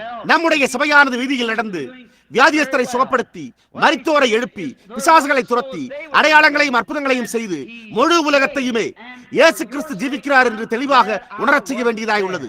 அதைத்தான் நாம் செய்ய வேண்டும். காரணம், நீங்களோ திரு மூடி ஒருபோதும் என்றெல்லாம் கூறுகிறீர்கள். திரு மூடி இந்த நாளில் ஜீவித்துக் கொண்டிருக்கவில்லை. அது உண்மை. நாம் கர்த்தருடைய வருகை நேரத்தில் ஜீவித்துக் கொண்டிருக்கிறோம். அவர் நம்முடைய உறவினரோடு இருந்தார் என்று தவறாக எடுத்துக் கொண்டுள்ளோம். ஆனால் அன்றொரு நாள் ஒரு சவாலிடுபவர் திரு கிரஹாமை சவாலிட்ட போது அவர் நம்முடைய உறவினர் மத்தியில் இல்லாதிருந்தார் என்பதை நாம் கண்டறிந்தோம். அவர்கள் அவரை எங்கே கண்டறிகிறார்கள்? அவர்கள் இயேசுவை எங்கே கண்டறிந்தனர்? அவர்கள் அவரை விட்டு சென்ற இடத்திலேயே சரியாக கண்டறிந்தனர். அவர்கள் அவரை எங்கே விட்டுவிட்டனர்? பெந்தேகோஸ்தே பண்டிகையில். நாம் இயேசுவை எங்கே விட்டு விடுகிறோம்? சபை எங்கே விட்டுவிட்டது? பெந்தேகோஸ்தே பண்டிகையிலே. நாம் அந்த பண்டைய கால பெந்தேகோஸ்தே வல்லமையிலிருந்து, பெந்தேகோஸ்தே பண்டிகையிலிருந்து விலகிச் செல்லும் போது நாம் இயேசுவினிடத்திலிருந்து நடந்து சென்று விடுகிறோம். நண்பரே, அது முற்றிலும் உண்மை. நாம் நம்முடைய சாக்கியங்களுக்கு கீழாகவே ஜீவித்துக் கொண்டிருக்கிறோம். ஆமையா, அவர்களோ அவரை பெந்தேகோஸ்தே பண்டிகையில் விட்டுவிட்டார்கள். மெத்தோடிஸ்டோ, பாப்டிஸ்டோ, பிரெஸ்பிட்டேரியனோ, பெந்தேகோஸ்துக்களோ அவரை எப்போதும் கண்டுபிடிக்கக்கூடிய ஒரே இடம் நீங்கள் அவரை விட்டுவிட்ட இடத்திற்கு திரும்பிச் செல்வதன் மூலமே ஆகும். கர்த்தருடைய சந்தோஷம் எங்கே உள்ளது? கர்த்தருடைய வல்லமை எங்கே உள்ளது? சபையோ இன்றைக்கு சரித்திரத்தின் தேவனுக்கு என்ன நேர்ந்தது என்று கேட்கிறது. அவர் தம்முடைய ஜனங்கள் அவரை காட்சியில் அடைக்கும்படி காத்துக் கொண்டிருக்கிறார். நாம் ஸ்தாபனங்களினூடாக அதை செய்ய முடியாது. நாம் உளவியலின் கீழ் அதை செய்ய முடியாது. நாம் அதை கணிப்பியலின் கீழ் அதை செய்ய முடியாது. அல்லது நாம் அதை கல்வியை கொண்டு செய்ய முடியாது. நாமோ நம்மை பிரித்துக் கொள்ளுகிறோம். நம்மை பிரிக்கிறோம். நாம் பிரிந்திருக்கவில்லை. நாம் உண்மையாகவே கிறிஸ்து இயேசுவில் ஒரே நபராயிருக்கிறோம். நாம் எல்லோரும் கிறிஸ்துவுக்குள் ஒன்றாயிருக்கிறோம். நம்முடைய ஸ்தாபனங்கள் அதை ஒருபோதும் செய்யாது. அவைகள் அவ்வளவு நல்லவனாய் இருந்தாலும் அவைகள் அதை செய்யாது. நம்முடைய கல்வியானது சுவிசேஷத்துக்கு எப்போதும் இருந்ததிலேயே மிக பெரிய இடையூறாய் உள்ளது. கல்வியே அவ்வாறு உள்ளது. நமக்கு தேவை என்னவெனில் கல்வி அல்ல. நமக்கு தேவை வல்லமையும், வல்லமையாய் கிரியை செய்யும்படி சபையில் மீண்டும் பரிசுத்த ஆவியின் கிரியையாகும். இயேசு ஒருபோதும் உலகமெங்கும் போய் போதியுங்கள் என்று கூறவே இல்லை. அவர் ஒருபோதும் உலகமெங்கும் போய் என்று கூறவே இல்லை. அவர் உலகமெங்கும் போய் சுவிசேஷத்தை பிரசங்கியுங்கள் என்றார். சுவிசேஷம் பரிசுத்த ஆவியின் வல்லமையை, உயிர்த்தெழுதலை கிரியையில் காட்டுவதாகும். நாம் இருக்க வேண்டிய இடத்திற்கு பதிலாக இன்னும் 10 லட்சம் மைல்கள் தூரமான அளவு குறைவுள்ளவராக இருக்கிறோம். நாம் முன்னோக்கி செல்வோமாக. நாம் அவரை விட்டுவிட்ட பெந்தேகோஸ்தே பண்டிகைக்கு திரும்பி செல்வோமாக. இயேசு யோவானில் கூறினார். அது 15வது அதிகாரம் என்று நான் நினைக்கிறேன். அவர் நானே திராட்சை செடி, நீங்கள் கொடிகள் என்றார். இப்பொழுது அந்த திராட்சை செடியானது முதல் கொடியை தோன்றப்படின போது அந்த கொடியிலிருந்து ஒரு அப்போஸ்தலருடைய நடவடிக்கையின் புஸ்தகம் எழுதப்பட்டதானால், அது இரண்டாம் கொடியை தோன்ற பண்ணும் போது மற்றொரு அப்போஸ்தலருடைய நடவடிக்கையின் புஸ்தகத்தை உருவாக்கும். மூன்றாம் கொடியும் மற்றொரு அப்போஸ்தலருடைய நடவடிக்கையின் புஸ்தகத்தை உருவாக்கும். அந்த திராட்சை செடியிலிருந்து தோன்றுகிற ஒவ்வொரு கொடியும் முதல் கொடியானது இருந்தது போலவே அதே விதமாகவே இருக்கும். இப்பொழுது உங்களால் ஒட்டு போட முடியும். நாம் அதை அறிவோம். நான் ஒரு ஆரஞ்சு பழ மரத்தின் மேல் கிட்டத்தட்ட 8 வித்தியாசமான கனிகள் இருப்பதை கண்டிருக்கிறேன். நான் ஒரு ஆரஞ்சு பழ மரமானது திராட்சை பழங்களையும் எலுமிச்சை பழங்களையும் மற்ற வேறு பழங்களையும் தருவதை கண்டிருக்கிறேன். ஆனால் அவைகள் அம்மரத்தில் உருவாக்கப்பட்டிருந்தன. அதுதான் இன்றைக்கு காரியமாய் உள்ளது. நாம் நம்முடைய எண்ணங்களில் உருவாக்கப்பட்டிருக்கிறோம், நம்முடைய ஸ்தாபனங்களில் உருவாக்கப்பட்டிருக்கிறோம். ஆனால் அந்த மரமானது மற்றொரு திராட்சை பழ செடியினை தோன்ற பண்ணுமானால் அப்பொழுது அது அதற்குள்ளாக சென்ற மூல ஒன்றை போலவே இருக்கும். அல்லேலூயா! ஓ, சபையானது ஒன்றாக இணையும். ஆனால் நமக்கு அசலான வல்லமையே தேவை. நமக்கு பரிசுத்த ஆவி, இயேசு கிறிஸ்துவின் உயிர்த்தெழுதலின் வல்லமையே தேவை. அதைத்தான் செய்யும்படி அவர் நம்மிடத்தில் கூறினார். நானே திராட்சை செடி, நீங்கள் கொடிகள். ஒரு திராட்சை செடி ஒரு கொடியை தோன்ற பண்ணினால் அதிலிருந்து அழகான நீல நிற திராட்சை பழங்கள் தோன்றும். அடுத்த கொடியிலும் அது அழகான நீல நிற திராட்சை பழங்களையே தோன்ற பண்ணும். முதல் திராட்சை செடி தோன்றின போது அவர்கள் பரிசுத்த ஆவியின் விளைவின் கீழிருந்து மகத்தான அற்புதங்களையும் அடையாளங்களையும் செய்து உலகத்திற்கு தங்களுடைய சாட்சியை முத்திரித்தனர். அவர்கள் அநேகரும் கூட தங்களுடைய சொந்த சாட்சியோடு, அவர்கள் தங்களுடைய இரத்தத்தோடு தங்களுடைய சாட்சியை முத்திரித்தனர். அவர்கள் சுவிசேஷத்தை கொண்டு வர எல்லா விதமான அபாயங்களினூடாகவும் மற்றும் ஒவ்வொரு காரியத்தினூடாகவும் சென்றார்கள். அவர்கள் பாடுபட்டனர், அவர்கள் அடிக்கப்பட்டனர், அவர்கள் தண்டிக்கப்பட்டனர். மற்றவர்கள் பரிசை வெல்ல இரத்த சமுத்திரத்தினூடாக பயணித்திருக்கையில் நாம் ஒரு எளிதான மலர்களை கொண்ட படுக்கையில் பரலோக வீட்டுக்கு கொண்டு செல்லப்பட வேண்டுமா? நாம் என்ன செய்யும்படி எதிர்பார்க்கிறோம்? நான் ஆளுகை செய்ய வேண்டுமானால் நான் போரிட வேண்டும். கர்த்தாவே, என்னுடைய தைரியத்தை வர்த்திக்க செய்யும். நிச்சயமாக நமக்கு ஒரு புதிய ஸ்தாபனம் தேவையில்லை, நமக்கு ஒரு புதிய சபை கட்டிடம் தேவையில்லை. நமக்கு இன்றைக்கு தேவை என்னவென்றால் பண்டைய கால காட்டகமான எல்லா பாவத்தையும் கொல்லுகிற பெந்தேகோஸ்தேவில் பிறந்த பெந்தேகோஸ்தே எழுப்புதலேயாகும். அதுவே இயேசுவை காட்சியில் கொண்டு வரும்படியான பரிசுத்த ஆவியின் வல்லமையை மீண்டும் மீண்டும் சபைக்குள்ளாக திரும்ப கொண்டு வருகிறதா இருக்கிறது. சரித்திரத்தின் தேவன் எப்பொழுதுமே ஒரு முக்கியமான நேரத்தில் காட்சியில் எழும்புகிறார். நமக்கு அதுவே தேவை. அதுவே இன்றைக்கு நம்முடைய சபையோடு உள்ள காரியமாய் உள்ளது. நாமோ மிகவும் பின்தங்கிய நிலையில் இருந்து கொண்டிருக்கிறோம். நாம் உலகத்தின் நாகரிகளுக்குள்ளாக விழுந்து கொண்டிருக்கிறோம். படிப்படியாக ஒவ்வொரு வருடமும் அது கொஞ்சம் கொஞ்சமாக மறிக்க துவங்கி உலர்ந்து போகிறது. அதை கத்தரித்து போடும் நேரம் சமீபித்து விட்டது. நான் இந்த பிரசங்கப்படத்தில் நின்று கொண்டிருப்பது எவ்வளவு ருட்சிகமோ அவ்வளவு ருட்சிகமாக தேவன் அதை திரும்பவும் துண்டித்து போடுவார். தேவன் அவளை திரும்பவும் துண்டித்து போட்டு அவள் கனி தரும்படி செய்வார். இந்நாட்களில் ஒன்றில் அதிலிருந்து உலகத்தின் கிரியைகளை அவர் துண்டித்து போடுவார். அப்பேற்பட்ட ஒரு அவமானம் சபையானது மதத்தின் பெயரால் அவ்விதமாகவே தொடர்ந்து செய்து வருகிறது. இயேசு புறப்பட்டு சென்ற போது மரணம் உள்ளே வந்ததை நாம் கண்டறிகிறோம். இயேசுவானவர் நம்முடைய சபை விட்டு செல்லும் போது, பரிசுத்த ஆவியின் வல்லமை நம்முடைய சபை விட்டு செல்லும் போது அது படிப்படியாக அழிய துவங்கி மரித்து போகிறது. பின்னர் கொஞ்சம் கழித்து அது ஒன்றுமில்லாத ஆகிறது. இப்பொழுது இயேசு புறப்பட்டு சென்ற போது மரணமானது உள்ளே நுழைந்தது. ஓ, அது என்ன ஒரு சோகமான நேரமாக இருந்தது. கவனியுங்கள், அவர்களோ எதிர்பார்த்திருந்தனர். அவர்கள் இயேசுவுக்காக அனுப்பினர், ஆனால் அவரோ வரவில்லை. அவர்கள் அவருக்காக மீண்டும் அனுப்பினர், அவர் வரவில்லை. ஆனால் அவர் என்ன செய்ய போவதா இருந்தார் என்பதை அவர் அறிந்திருந்தார். அவர் என்ன செய்ய போகிறார் என்பதை அவர் இன்றிரவும் அறிந்திருக்கிறார். அதுவோ அவரிடத்திலிருந்து தவறி போய்விடவில்லை. அவர் சரியாக என்ன செய்ய ஆயத்தமாய் கொண்டிருக்கிறார் என்பதை அவர் அறிந்திருக்கிறார்.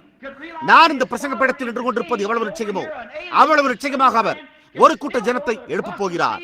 அவர் புறஜாதி தலைமுறையிலிருந்து தம்முடைய நாமத்தின் நிமித்தமாக ஒரு கூட்ட ஜனத்தை எழுப்புவார். அவர் அதை செய்வார். இது சரியாக இப்பொழுது யூதருடைய நேரம் சமீபத்திருக்கிறதாய் உள்ளது. புறஜாதியாரின் நேரமோ முடிந்து கொண்டிருக்கிறது. ஏனென்றால் அவர்கள் வெளியே போய்விட்டனர். அவர்கள் கிறிஸ்துவை புறக்கணித்துக் கொண்டிருக்கிறார்கள். அவர்கள் தங்களுடைய அடையாளங்களை புறக்கணித்துக் கொண்டிருக்கிறார்கள். அவர்கள் தேவபக்தி என்று அழைக்கப்படுகின்ற ஒவ்வொரு காரியத்தையும் புறக்கணித்துக் கொண்டிருக்கிறார்கள். மேலும் அதை ஏதோ ஒரு விதமான மனோதத்துவம் அல்லது பிசாசின் வல்லமை என்று பெயரிட்டு அழைக்கிறார்கள். அவர்களோ பரிசுத்த ஆவியை தூஷித்துக் கொண்டும் தேவனிடத்திலிருந்து தங்களை தூரமாய் விலக்கிக் கொண்டு முத்திரையிட்டுக் கொண்டும் இருக்கிறார்கள். தேவன் கொஞ்சம் கழித்து அந்த சிறுபான்மையினரை எடுத்து ஒரு வல்லமையுள்ள சபையாக அதை எழுப்புவார். அதன் பின்னர் பரிசுத்த ஆவியை யூதர்களிடத்திற்கு திருப்பி புறஜாதி சபையையோ பரலோக வீட்டுக்கு எடுத்துக் கொள்வார். முற்றிலும் சரியே. அவள் இப்பொழுது ஆயத்தத்தில் இருக்கிறாள். ஓ, எப்படியாய் கிட்டத்தட்ட நாம் முடிவின் நேரத்தில் இருக்கிறோம். இயேசு அவர் அறிந்திருந்தார். கொஞ்சம் கழித்து அவர் நம்முடைய நண்பன் லாசரு நித்திரையாயிருக்கிறான் என்றார். காரணம், அவர் ஒரு சிறு இளைப்பாறலை குறித்து பேசிக் கொண்டிருந்தார் என்று சீஷர்கள் எண்ணிக்கொண்டார்கள். அவர் நல்லது, அவன் நித்திரை செய்து கொண்டிருந்தால் அவன் மிக நன்றாகத்தான் இருந்து கொண்டிருக்கிறான் என்றார். அவரோ அவர்கள் புரிந்து கொள்ளும்படியான அவர்களுடைய வார்த்தைகளிலேயே கூறினார். அதாவது, அவர் மரித்து போய்விட்டார். உங்கள் நிமித்தமாக நான் அங்கு இல்லாததற்காக நான் மகிழ்ச்சி அடைகிறேன் என்றார். புரிகிறதா? உங்கள் நிமித்தமாக நான் அங்கு இல்லாததற்காக மகிழ்ச்சி அடைகிறேன். காரணம், அவனை குணப்படுத்தும்படி அவர்கள் அவரிடத்தில் வேண்டிக் கொண்டிருந்திருப்பார்கள். ஆனால் அவரால் அதை செய்ய முடியாது என்பதை அவர் அறிந்திருந்தார். ஏனென்றால் இன்னும் தரிசனமோ அந்த 4 நாட்கள் கழித்ததாய் அந்த நேரம் இருந்தது என்பதை பிதாவானவர் அவரிடத்தில் கூறியிருந்தார் என்பதை அவர் அறிந்திருந்தார். எவ்வளவு அழகாய் உள்ளது! அவர் கல்லறையிலே, பிதாவே, நீர் எப்பொழுதும் எனக்கு செவி கொடுக்கிறீர் என்பதற்கு நான் உமக்கு நன்றி செலுத்துகிறேன். ஆனாலும் சூழ்ந்து நிற்கும் ஜனங்கள் நிமித்தம் இதை சொன்னேன் என்றார். புரிகிறதா? அவர் என்ன செய்ய போவதா இருந்தார் என்பதை அவர் ஏற்கனவே அறிந்திருந்தார். அவரோ நான் போய் அவனை எழுப்புவேன் என்றார். இப்பொழுது அந்த சிறிய வீடு உண்மையாகவே மனமுடைந்து நிலைகுலைந்து போயிருந்தது. சம்பாதித்தவரோ போய்விட்டிருந்தார். சோகம். ஓ, நீங்கள் வீட்டிலே சோகமடைந்திருக்கும் போது அல்லது ஒரு சோகமான இதயத்தோடு இருக்கும் போது அது அற்புதமாய் உள்ளது. அப்பொழுது இயேசு திடீரென்று தோன்றுகிறார். அப்படித்தானே? என்னால் மார்த்தாளை, அதாவது ஒரு அழகான சிறிய ஸ்திரீ தன்னுடைய முகத்தின் மேல் ஒரு கருப்பு திரையிட்டிருப்பதையும் மற்றும் மரியாள் அவர்கள் ஒருவரை ஒருவர் பற்றி பிடித்துக் கொண்டு, நாம் என்ன செய்வோம்? அப்பாவும் அம்மாவும் போய்விட்டார்கள், நம்முடைய விலையேறப்பட்ட சகோதரனும், இப்பொழுது நாமோ சபையை விட்டுவிட்டோம், அவர்களிடத்திலிருந்து நாம் தள்ளி வைக்கப்பட்டு நசரேயனாகிய இயேசுவை பின்பற்றும்படி வெளியே வந்து விட்டோமே, அவரோ நம்மை விட்டு எங்கோ தூரமாய் போய்விட்டாரே என்று கூறுவதை என்னால் யூகித்து பார்க்க முடிகிறது. அப்பொழுது விமர்சகன் ஒருவன் அருகில் வந்து, ஹே, அந்த தெய்வீக சுகமளிப்பவர், அந்த கலிலேய தீர்க்கதரிசி எங்கே? அவர் இப்பொழுது எங்கே? பாருங்கள், உண்மையாகவே அவர் ஏதோ ஒரு காரியத்தை செய்யும்படியான நேரம் வருகிற போது அவர் போய்விட்டிருக்கிறாரே என்று கூறுவதை என்னால் கேட்க முடிகிறது. அங்குதான் அந்த காரியமே உள்ளது. பாருங்கள், தேவன் அதை செய்ய விரும்புகிறார்.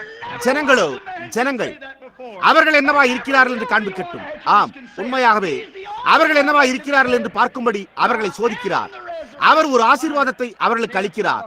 அவர் பிரசன்னமாகி தம்மை காண்பித்து தம்மை ஜனங்களுக்கு அறிமுகப்படுத்தி அவர்கள் என்ன விதமான ஒரு எதிர்விளைவாக அதை எடுத்துக் கொள்வார்கள் என்றும் அதை குறித்து அவர்கள் என்ன செய்வார்கள் என்றும் பார்க்க விரும்புகிறார்.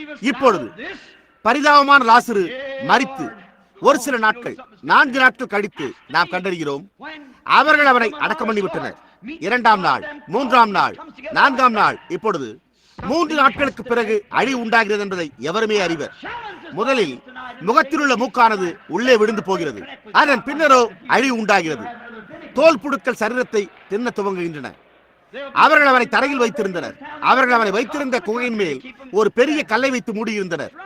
எப்பொழுதாவது ஒருமுறை அந்த வாலிப பெண் பிள்ளைகள் புறப்பட்டு போய் அந்த கல்லறை எண்ணை முழங்காற்படியிட்டு அழுவார்கள். கொஞ்சம் கழித்து இயேசு வந்திருக்கிறார், அவர் பட்டணத்திற்குள் சென்றதை நாங்கள் கண்டோம் என்ற செய்தி சுற்றிலும் பரவினது. ஓ, அந்த மார்த்தாள் அவள் வார்த்தைக்கு செவி கொடுப்பதை குறித்த காரியத்தில் தாமதப்பட்டவளாய் இருந்தது போன்று தென்பட்ட போதிலும் அவளுக்கு உள்ளே என்ன இருந்தது என்பதை நிரூபித்து விட்டாள். இதோ அவள் வருகிறாள். அப்பொழுது அவள் தன்னுடைய பாதையில் வந்து கொண்டிருந்த போது அவரை தேடிக்கொண்டே ஓடினாள். அப்பொழுது வீதியின் பக்கத்தில் இருந்த சிலர், உன்னுடைய மார்க்கம் தவறானது என்பதில் நீ இப்பொழுது திருப்தி அடைந்து விட்டாய் என்று கூறுவதை என்னால் கேட்க முடிகிறது. ஆனால் அவளோ அவர்களை புறக்கணித்து விட்டு தொடர்ந்து சென்று கொண்டே இருந்தாள். அதாவது எல்லா விமர்சகர்களையும் கடந்து சென்று விட்டாள். அவள் அவரை காணும் வரை சென்று கொண்டே இருந்தாள். ஒரு கால் அவரோ வீதியின் மூலையில் அமர்ந்து கொண்டிருந்திருக்கலாம். இப்பொழுதோ அது வெளித்தோற்றத்தில் காண்பதற்கு அவள் அவரை கடிந்து கொள்ள ஒரு உரிமை இருந்திருக்கலாம். அவரிடத்தில் கொடுமையாய் பேசியிருக்கலாம். ஏன்? அவள் ஓடிப்போய், நீர் இங்கே பாரும், எங்கே பாரும், நீர் ஒரு தீர்க்கதரிசியாய் ஒரு தேவனுடைய மனிதனாய் இருக்க வேண்டியவர். நாங்கள் உம்மை அழைத்த போது நீர் ஏன் வரவில்லை? ஏன்? நாங்களோ இப்பொழுது பட்டணத்தில் பழிப்பு பொருளாய் இருக்கிறோம். நாங்கள் எங்களுடைய சபையை விட்டு உம்மை பின்தொடர வந்தோமே என்று கேட்கவில்லை. அவ்வாறு கேட்க அவளுக்கு ஒரு உரிமை இருந்தது போன்று தென்பட்டது. ஆனால் உங்களுக்கு தெரியுமா, ஆட்டுக்குட்டியும் புறாவும் என்று நான் பிரசங்கித்தது போலவே, நாம் ஒரு ஆட்டுக்குட்டியாய் இருந்தால் ஒரு ஆட்டுக்குட்டி தான் பெற்றுள்ள ஒவ்வொரு உரிமையையும் விட்டுக் கொடுத்து விடுகிறது. அது முற்றிலும் உண்மையே. அது ரோமத்தை தவிர வேறொன்றையும் உடையதாக இருக்கவில்லை. எனவே அது அதை விட்டுக் கொடுக்க வேண்டியதாக உள்ளது. நீங்கள் தேவனை சேவிக்க நீங்கள் பெற்றுள்ள ஒவ்வொரு உரிமையையும் விட்டுக் கொடுத்து விட வேண்டும். அது முற்றிலும் உண்மையே. இந்த அரைகுறையான அசிங்கமான ஆடைகளை அணிந்து கொண்டிருந்த ஸ்திரீகளை குறித்து நான் கடிந்து கொண்ட விதத்தை நீங்கள் அறிவீர்கள். அவர்களோ, நாங்கள் அமெரிக்கர்கள், நாங்கள் என்ன செய்ய விரும்புகிறோமோ அதை நாங்கள் செய்ய முடியும் என்றார்கள். அப்பொழுது நானோ, அது முற்றிலும் உண்மை. ஆனால் நீங்கள் ஒரு ஆட்டுக்குட்டியாக இருந்தால் நீங்கள் உங்களுடைய உரிமைகளை விட்டுக் கொடுத்து விடுவீர்கள் என்றேன். சிகரெட்டுகளை புகைத்தல், அது போன்றவைகளை தொடர்ந்து செய்தல், அது ஸ்திரியானவள் செய்கிறதிலேயே மிகவும் மோசமான காரியமாய் உள்ளது. அது முற்றிலும் உண்மையே. அண்மையில் ஒரு பெண்மணி என்னிடத்தில் கூறினால், அதாவது என்னிடத்தில் பேசிக் கொண்டிருந்தாள். அப்பொழுது அவள், சகோதரன் பிரணாம் அவர்களே, அவர்கள் அந்த விதமான ஆடைகளை தவிர வேறு ஆடைகளை தயாரிக்கிறதில்லை என்று கூறினாள். அதற்கு நானோ, ஆனால் அவர்கள் இன்னமும் தையல் எந்திரங்களை தயாரித்து துணிகளையும் விற்கிறார்களே, எனவே அதற்கு எந்த சாக்குப்போக்குமே கிடையாது என்றேன். அது முற்றிலும் உண்மை. நினைவிருக்கட்டும், நீ உன்னுடைய கணவனுக்கு இங்கே சுத்தமானவளாக இருக்கலாம், ஆனால் என்றோ ஒரு நாள் அதற்கான விபச்சாரத்திற்காக நீ நிச்சயமாகவே பதில் கூறுவாய். ஒரு ஸ்திரீயை இச்சையோடு பார்க்கிற எவரும் தன் இருதயத்தில் அவளோடு விபச்சாரம் செய்தாயிற்று. இன்றைக்கோ பெந்தேகோஸ்தே ஸ்திரீகளோடு உள்ள காரியம் என்னவென்று நான் வியப்புற்றுக் கொண்டிருக்கிறேன். நீங்கள் எப்படியாய் பண்டைய சரியான சாலையிலிருந்து தூரமாய் கடந்து சென்று விட்டீர்கள்? முன்பெல்லாம் இப்படியாய் உங்களுடைய தாய்மார்கள் நீண்ட கூந்தலை உடையவர்களாய் இருந்தனர்.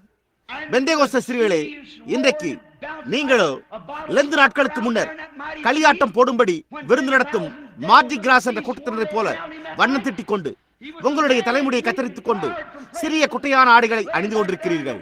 அந்த விதமாகவே மற்றவற்றையும் செய்கிறீர்கள். அதாவது வெளியே போய் ஆண்கள் வந்து கொண்டிருக்கும் போது பிற்பகலில் முற்றத்தில் புல்வெட்டுகிறீர்கள். அந்த மனிதர்களோடு விபச்சாரம் செய்வதற்காக நீங்கள் பதில் கூற வேண்டியவர்களா இருக்க போகின்றீர்கள் என்பதை ஸ்திரீகளாகி நீங்கள் தெளிவாக உணர்கின்றீர்களா? நீங்கள் அந்த நோக்கத்திற்காகவே உங்களை அவர்களிடத்தில் அந்த விதமாக காண்பிக்கிறீர்கள். அது சபையின் மேலும் ஜனங்களின் மேலும் உள்ள ஒரு பொல்லாத ஆவியாகும். அவர்கள் அதை அறியாதிருக்கிறார்கள். அதை அறியாமல் குருடராயிருக்கிறார்கள். அது உண்மையே.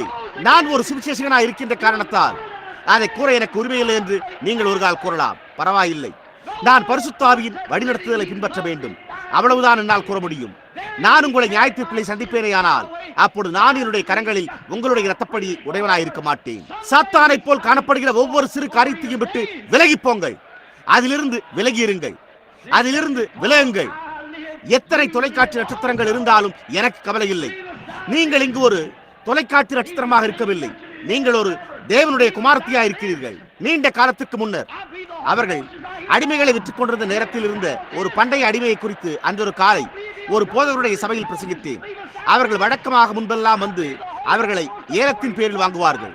அப்பொழுது அந்த ஜனங்கள் தங்களுடைய தாய்நாட்டின் நிமித்தமாக அழுது கொண்டும் கதறிக்கொண்டும் இருப்பார்கள். ஏனென்றால் அவர்கள் அதற்கு பின் ஒருபோதும் திரும்பிச் செல்ல மாட்டார்கள்.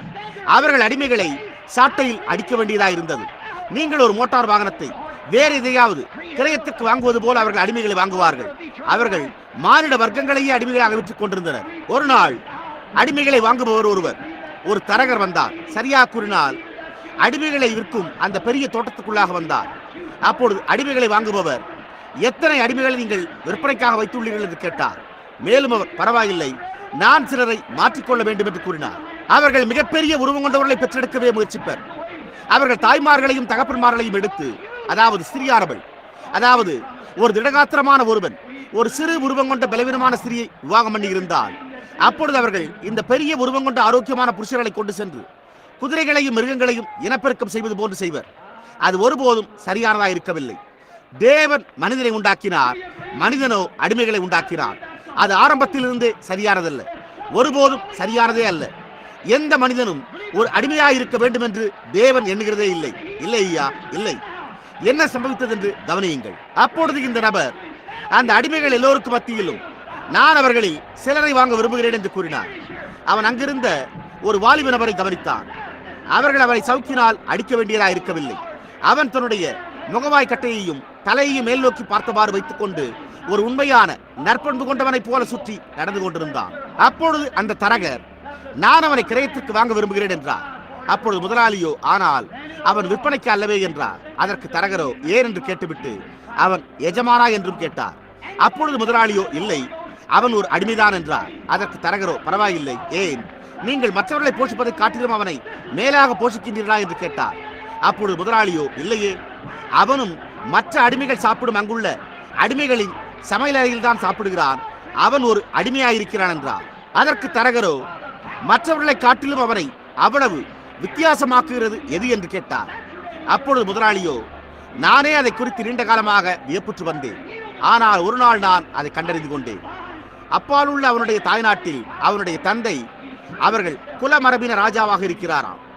எனவே அவன் வீட்டிலிருந்து தூரமாய் இங்கு வந்து ஒரு அந்நியனாய் உள்ள போதும் அவன் இன்னமும் தன்னை ஒரு ராஜகுமாரன் என்று எண்ணிக்கொண்டு அந்த விதமான ஒருவனைப் போலவே தன்னை நடத்திக் கொள்கிறான் என்று கூறினார். அதாவது ஒரு ஆப்பிரிக்க நாட்டுக்காரனுக்கு அவனுடைய தந்தை ஒரு ராஜா என்று தெளிவாக உணர முடிந்ததானால், இங்கே ஒரு அந்நிய தேசத்தில் கடல் கடந்து வந்துள்ள போதும் இன்னமும் அவன் ஒரு ராஜாவினுடைய குமாரன் என்று அறிந்து கொள்ள முடிகிறது என்றால், நீங்கள் தேவனுடைய குமாரரும் குமாரத்திகளுமாக இருக்கும் போது ஸ்திரீகளும் புருஷரும் தங்களை எப்படி நடத்திக் கொள்ள வேண்டும்? அதே போன்று நடந்து கொள்ளுங்கள். நிச்சயமாகவே அந்த விதமாகவே உங்களை நடத்திக் கொள்ளுங்கள். உங்களை சுத்தமாக வைத்துக் கொள்ளுங்கள். தேவனுடைய குமாரரும் குமாரத்திகளையும் போல நடந்து கொள்ளுங்கள். என்ன ஒரு நிலைமையாக இருந்தாலும் கவலைப்பட வேண்டியதில்லை. இங்குதான் நாம் இருக்கிறோம். ஓ, மார்த்தாள் வெளியே ஓடி வருகிறாள். அவள் அவருக்கு எதிராக ஏதோ ஒரு காரியத்தை கூற வேண்டிய ஒரு விதத்தை உடையவளாக இருந்தது போன்று காணப்பட்டாள். நீர் ஏன் என்னுடைய சகோதரத்திற்கு வரவில்லை? நாங்கள் உங்களுக்காக என்ன செய்துள்ளோம் என்று பாரும். ஆனால் நீரோ எங்களை கைவிட்டு விட்டீரே. அவள் அதை கூறியிருந்திருந்தால் அப்பொழுது அந்த சம்பவம் ஒருபோதும் அது நடந்த விதமாக முடிந்திருந்திருக்காது. இல்லை ஐயா, நீங்கள் தேவனுடைய ஒரு தெய்வீக வரத்தை அணுக வழி உள்ளது. தேவன் ஒரு வரத்தை அனுப்பினால் அப்பொழுது நீங்கள் அதை சரியாக அணுக வேண்டும். நீங்கள் அதிலிருந்து எந்த காரியத்தையாவது எப்போதாவது பெற்றுக்கொள்ள எதிர்பார்த்தால் நீங்கள் அதை சரியாக அணுக வேண்டும். மார்த்தாளோ அதை அறிந்திருந்தாள். அவள் அநேகமாக சூனேமிய ஸ்திரீயையும் அவளுடைய குழந்தையும் குறித்து வாசித்திருப்பாள். அந்த சூனேமிய ஸ்திரீ எலியாவுக்குள் தேவன் இருந்ததை அறிந்திருக்கும் போது அவர் இயேசுவுக்குள் எவ்வளவு அதிகமாக இருந்திருப்பார். நிச்சயமாக. ஆகையால் அவள் சரியான அணுகுமுறையோடு சென்றாள். அவள் ஓடிப்போய் அவருடைய பாதத்தில் விழுந்தாள். நான் அதை விரும்புகிறேன். அவருடைய பாதத்தில் விழுந்து ஆண்டவரே என்றாள். அதுவே அவருடைய சரியான பெயர். அந்த விதமாகத்தான் அவர் இருந்தார். அவர் அவளுடைய ஆண்டவராய் இருந்தார். ஆண்டவரே, நீர் எங்கே இருந்திருப்பீரேயானால் என் சகோதரன் மரித்திருந்திருக்க மாட்டான். ஓ என்னே, ஓ! அவர் அந்த அழகான ஸ்திரீயையும் அவளுடைய கன்னங்களில் வடிந்தோடும் கண்ணீரையும் நோக்கி பார்த்தபோது அவருடைய மகத்தான இருதயம் எப்படி இருந்திருக்கும் என்பதை என்னால் அப்படியே யூகித்து பார்க்க முடிகிறது. அப்பொழுது அவளோ, ஆண்டவரே, நீர் எங்கே இருந்திருப்பீரேயானால் என் சகோதரன் மரித்திருந்திருக்க மாட்டான் என்றாள். அவள் என்ன கூறினாள் என்று கவனியுங்கள். ஆனால் இப்பொழுதும் கூட அவன் மரித்திருந்தாலும் தோல் புழுக்கள் அவனுடைய சரத்தினூடாக ஊர்ந்து கொண்டிருந்தாலும் இப்பொழுதும் கூட ஆண்டவரே, நீர் தேவனிடத்தில் கேட்டுக்கொள்வது எதுவோ அதை தேவன் உமக்கு தந்தருள்வார் என்றாள். ஓ, அதுவே ரகசியமாய் உள்ளது. நீங்களோ, நான் ஒவ்வொரு மருத்துவமனையினூடாகவும் அலசி பார்த்து விட்டேன். நான் மரிக்கப் போகிறேன் என்று மருத்துவர் கூறுகிறார். ஆனால் இப்பொழுதும் கூட ஆண்டவரே, நான் மூட்டுமிக்கத்தினால் முழுவதுமாக முடமாயிருக்கிறேன். என்னால் அசைக்கவே முடியவில்லை. ஆனால் இப்பொழுதும் கூட ஆண்டவரே என்று கூறலாம். அந்த சிறு குழந்தை கடந்த இரவு நீர்க்கோவை வியாதியினால் வீங்கி போன ஒரு பெரிய தலையினை உடையதாக இருந்தது. உங்களால் ஒன்றுமே செய்ய முடியாது. அது பெரிதாக வீங்கி அந்த சிறு தலையானது வெடித்து அந்த குழந்தை மரித்துவிடும். ஆனால் இப்பொழுதும் கூட ஆண்டவரே, அவர் இன்னமும் மாறாத தேவனாயிருக்கிறார். அவர் இன்னமும் மாறாத கர்த்தராயிருக்கிறார். இப்பொழுதும் கூட ஆண்டவரே, அவர் சர்வ வல்லமையுள்ள தேவனுடைய வலது பாரசத்தில் விற்றிருந்து அவர் நமக்காக செய்துள்ளதாக நாம் உரிமை கோருகிற காரியங்களின் பேரில் பரிந்து பேசிக் கொண்டிருக்கிறார். இப்பொழுது நான் உண்மையாகவே பக்தி பரவசம் அடைகிறேன். நிச்சயமாகவே பக்தி பரவசம் அடைகிறேன். நீங்கள் எப்படியும் என்னை பரிசுத்த உருளை என்று அழைக்கப் போகிறீர்கள். எனவே நீங்கள் அதை இப்பொழுதே அழைக்க துவங்கலாம். அதை கூறிவிடலாம். ஆகையால் ஆமையா, இப்பொழுதும் கூட ஆண்டவரே, நீர் தேவனிடத்தில் கேட்டுக்கொள்வது எதுவோ அதை தேவன் நமக்கு தந்தருள்வார். இயேசு என் நாமத்தில் பிதாவினிடத்தில் எதை கேட்டாலும் நான் அதை செய்வேன் என்றார். இப்பொழுதும் கூட ஆண்டவரே, நீர் தேவனிடத்தில் கேட்டுக்கொள்வது எதுவோ அதை தேவன் நமக்கு தந்தருள்வார். ஓ, அது அவருடைய மகத்தான இருதயத்திற்கு பிடித்திருக்க வேண்டும். அவரோ, உன் சகோதரன் மீண்டும் பிழைப்பான் என்றார். அதற்கு அவளோ, ஆமாண்டவரே, அவன் பிழைப்பான். அவன் ஒரு நல்ல பையனாக இருந்தான். அவன் பொதுவான உயிர்த்தெழுதல் நடக்கும் கடைசி நாளில் உயிர் தேடுவான் என்றாள். யூதர்கள் பொதுவான உயிர்த்தெழுதலில் விசுவாசம் கொண்டிருந்தனர். அவன் உயிர்த்தெழுதல் நடக்கும் கடைசி நாளில் உயிர் தேடுவான். அவரை நோக்கி பாருங்கள். அவர் தன்னுடைய சரீரத்தை நிதானமாக்கி வெளிப்படுத்தினார். அவர், நானே உயிர்த்தெழுதலும் ஜீவனுமாக இருக்கிறேன் என்றார். ஓ என்னே, ஒரு மனிதனும் அதை ஒருபோதும் அதற்கு முன்பும் கூற முடியாதாயிருந்தது. அதற்கு பின்பும் ஒருவரும் அதை கூற முடியாது. அவர் ஒருவரால் மாத்திரமே அதை கூற முடியும். நானே உயிர்த்தெழுதலும் ஜீவனுமாக இருக்கிறேன் என்று கர்த்தர் உரைக்கிறார். என்னை விசுவாசிக்கிறவன் மரித்தாலும் பிழைப்பான். உயிரோடு இருந்த என்னை விசுவாசிக்கிறவன் அவனும் என்னென்றைக்கும் ஐயாமலும் இருப்பான். இதை விசுவாசிக்கிறாயா என்றார். அதற்கு அவளோ, ஆமாண்டவரே என்றாள். ஓ, ஏதோ காரியம் சம்பவிக்கப் போவதாக இருந்தது என்பதை அவள் அறிந்திருந்தாள். சம்பவிக்க வேண்டியதாக இருந்தது. உத்தமமான இருதயத்திலிருந்து வரும் விசுவாசமானது தேவனை சந்திக்கும் போது பற்சக்கரங்கள் ஒன்றாக சேர்ந்து இணைந்துள்ளது போன்றிருக்கும். ஏதோ காரியம் சம்பவிக்க வேண்டும். நான் இன்றிரவு இந்த கூட்டத்தாருக்கு இயேசு கிறிஸ்துவின் நாமத்தில் சவாலிடுகிறேன். அதாவது உங்களுடைய விசுவாசம் அந்த விதமாக தேவனோடு இணையட்டும். அப்பொழுது நாம் ஒரு சில நிமிடங்களிலேயே மற்றொரு பெந்தெகோஸ்தை பெற்றுக் கொள்வோம். அப்பொழுது அவர்களுக்கோ இந்த பட்டணத்தில் அப்பேற்பட்ட ஒரு எழுப்புதல் உண்டாகும். அப்பொழுது அவர்களை கட்டுப்படுத்த தேசத்தில் போதிய காவல்காரர்கள் இருக்க மாட்டார்கள். அது உண்மை. அது உண்மையான ஒரு எழுப்புதலாய் இருக்கும். இப்பொழுதும் கூட ஆண்டவரே, நல்லது ஆண்டவரே, நாங்கள் அதை விட்டுவிட்டோம், நாங்கள் அதை செய்துள்ளோம், அதை செய்துள்ளோம் என்று கூறலாம். நீங்கள் என்ன செய்திருந்தாலும் நான் கவலைப்படுகிறதில்லை. இப்பொழுதும் கூட ஆண்டவரே, நீங்கள் அவரை அழைக்கும்படியாக உங்களுக்காக அவர் காத்துக் கொண்டிருக்கிறார். இதை விசுவாசிக்கிறாயா? நிச்சயமாக ஆமையா. இப்பொழுதும் கூட நீர் அவரிடத்தில் கேட்டுக்கொள்வது எதுவோ, நீங்கள் அவனை எங்கே வைத்திருக்கிறீர்கள்? இப்பொழுது அவர் கல்லறை அண்டைக்கு போகிறார். அவர் அழும்படியான மனிதனாய் இருந்தார். அவர் மரித்தோரை எழுப்பும்படியாக தேவனாகவும் இருந்தார். இங்கே கொஞ்ச காலத்துக்கு முன்னர் ஒரு குறிப்பிட்ட குழுவினரை சார்ந்த ஒரு ஸ்திரீ, அதாவது நான் அந்த ஸ்தாபனங்களின் பெயரை குறிப்பிட்டு கூறும் ஒரு பழக்கத்தை எப்போதும் உடையவனாய் இருப்பதில்லை. ஆனால் இந்த ஸ்திரீயோ இயேசு தெய்வீகமானவராய் இருந்தார் என்று அவர்கள் விசுவாசிக்கிறதில்லை.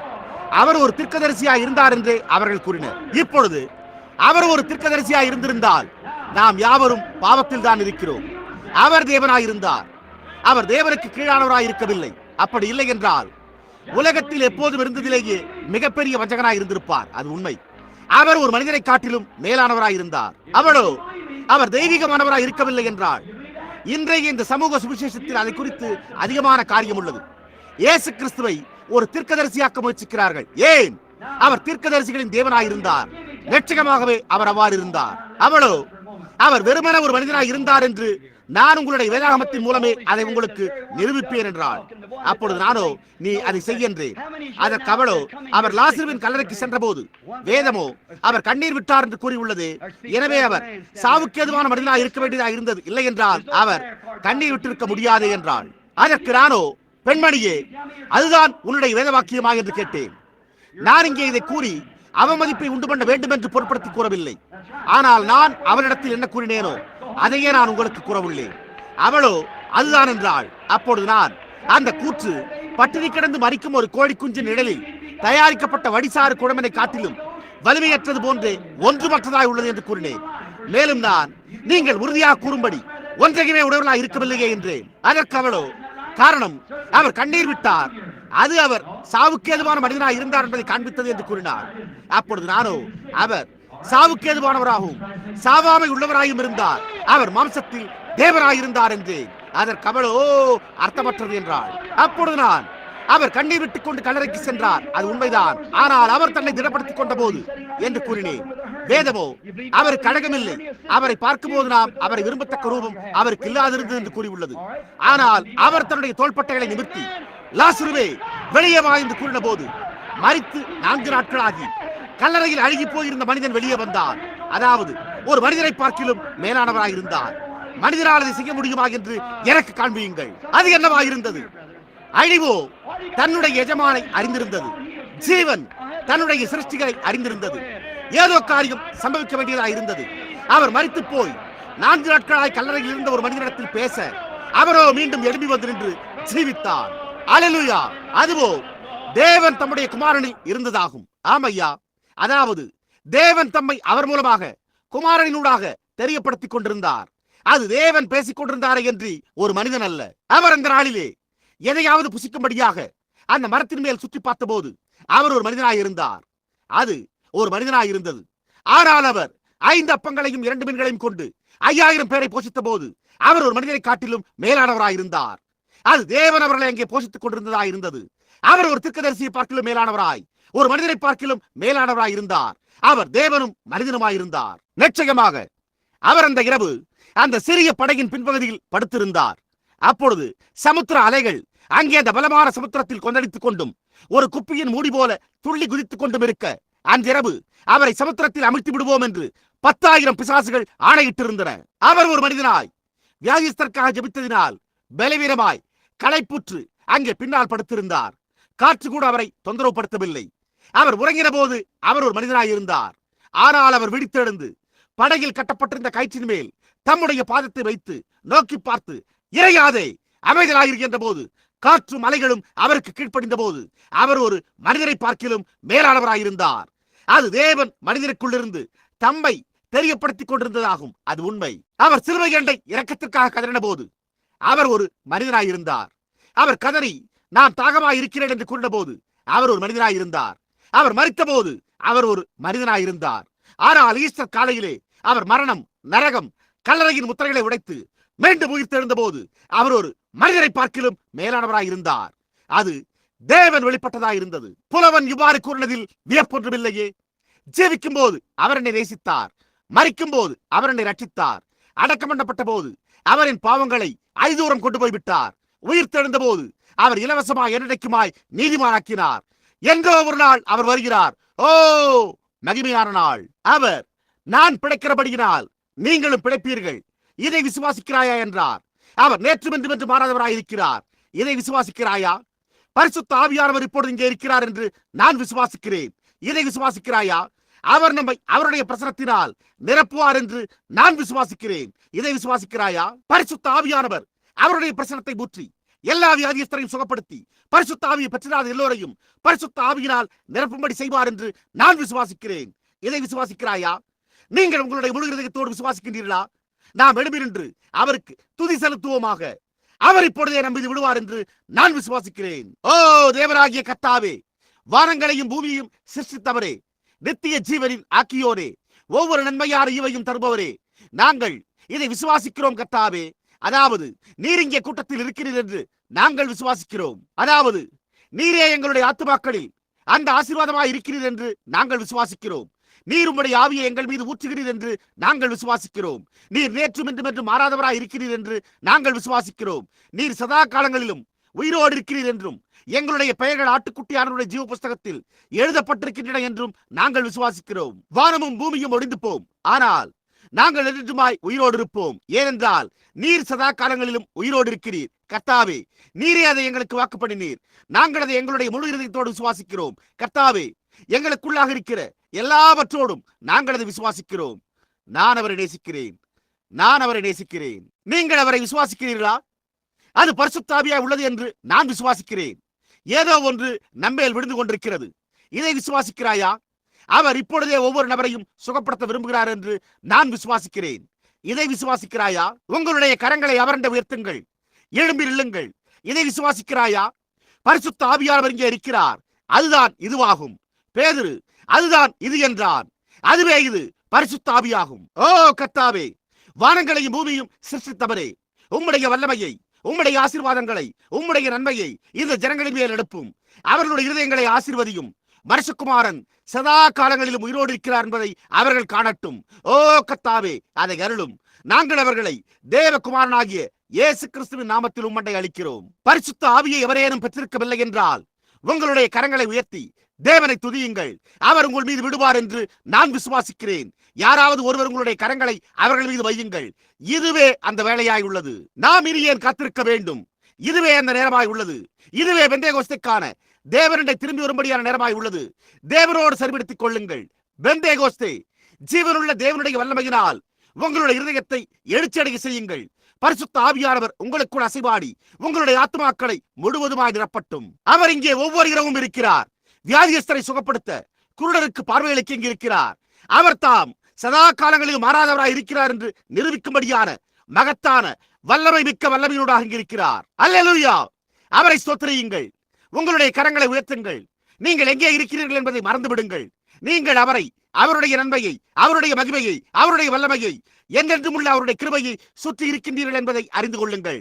அவர் என்றென்றும் மாறாதவராயிருக்கிறார். கர்த்தருடைய நாமம் ஸ்தோத்திரிக்கப்படுவதாக. அல்லேலூயா! ஓ, அவருடைய பரிசுத்த நாமத்திற்கே ஸ்தோத்திரம். ஓ, எவ்வளவு அற்புதமாய் உள்ளது!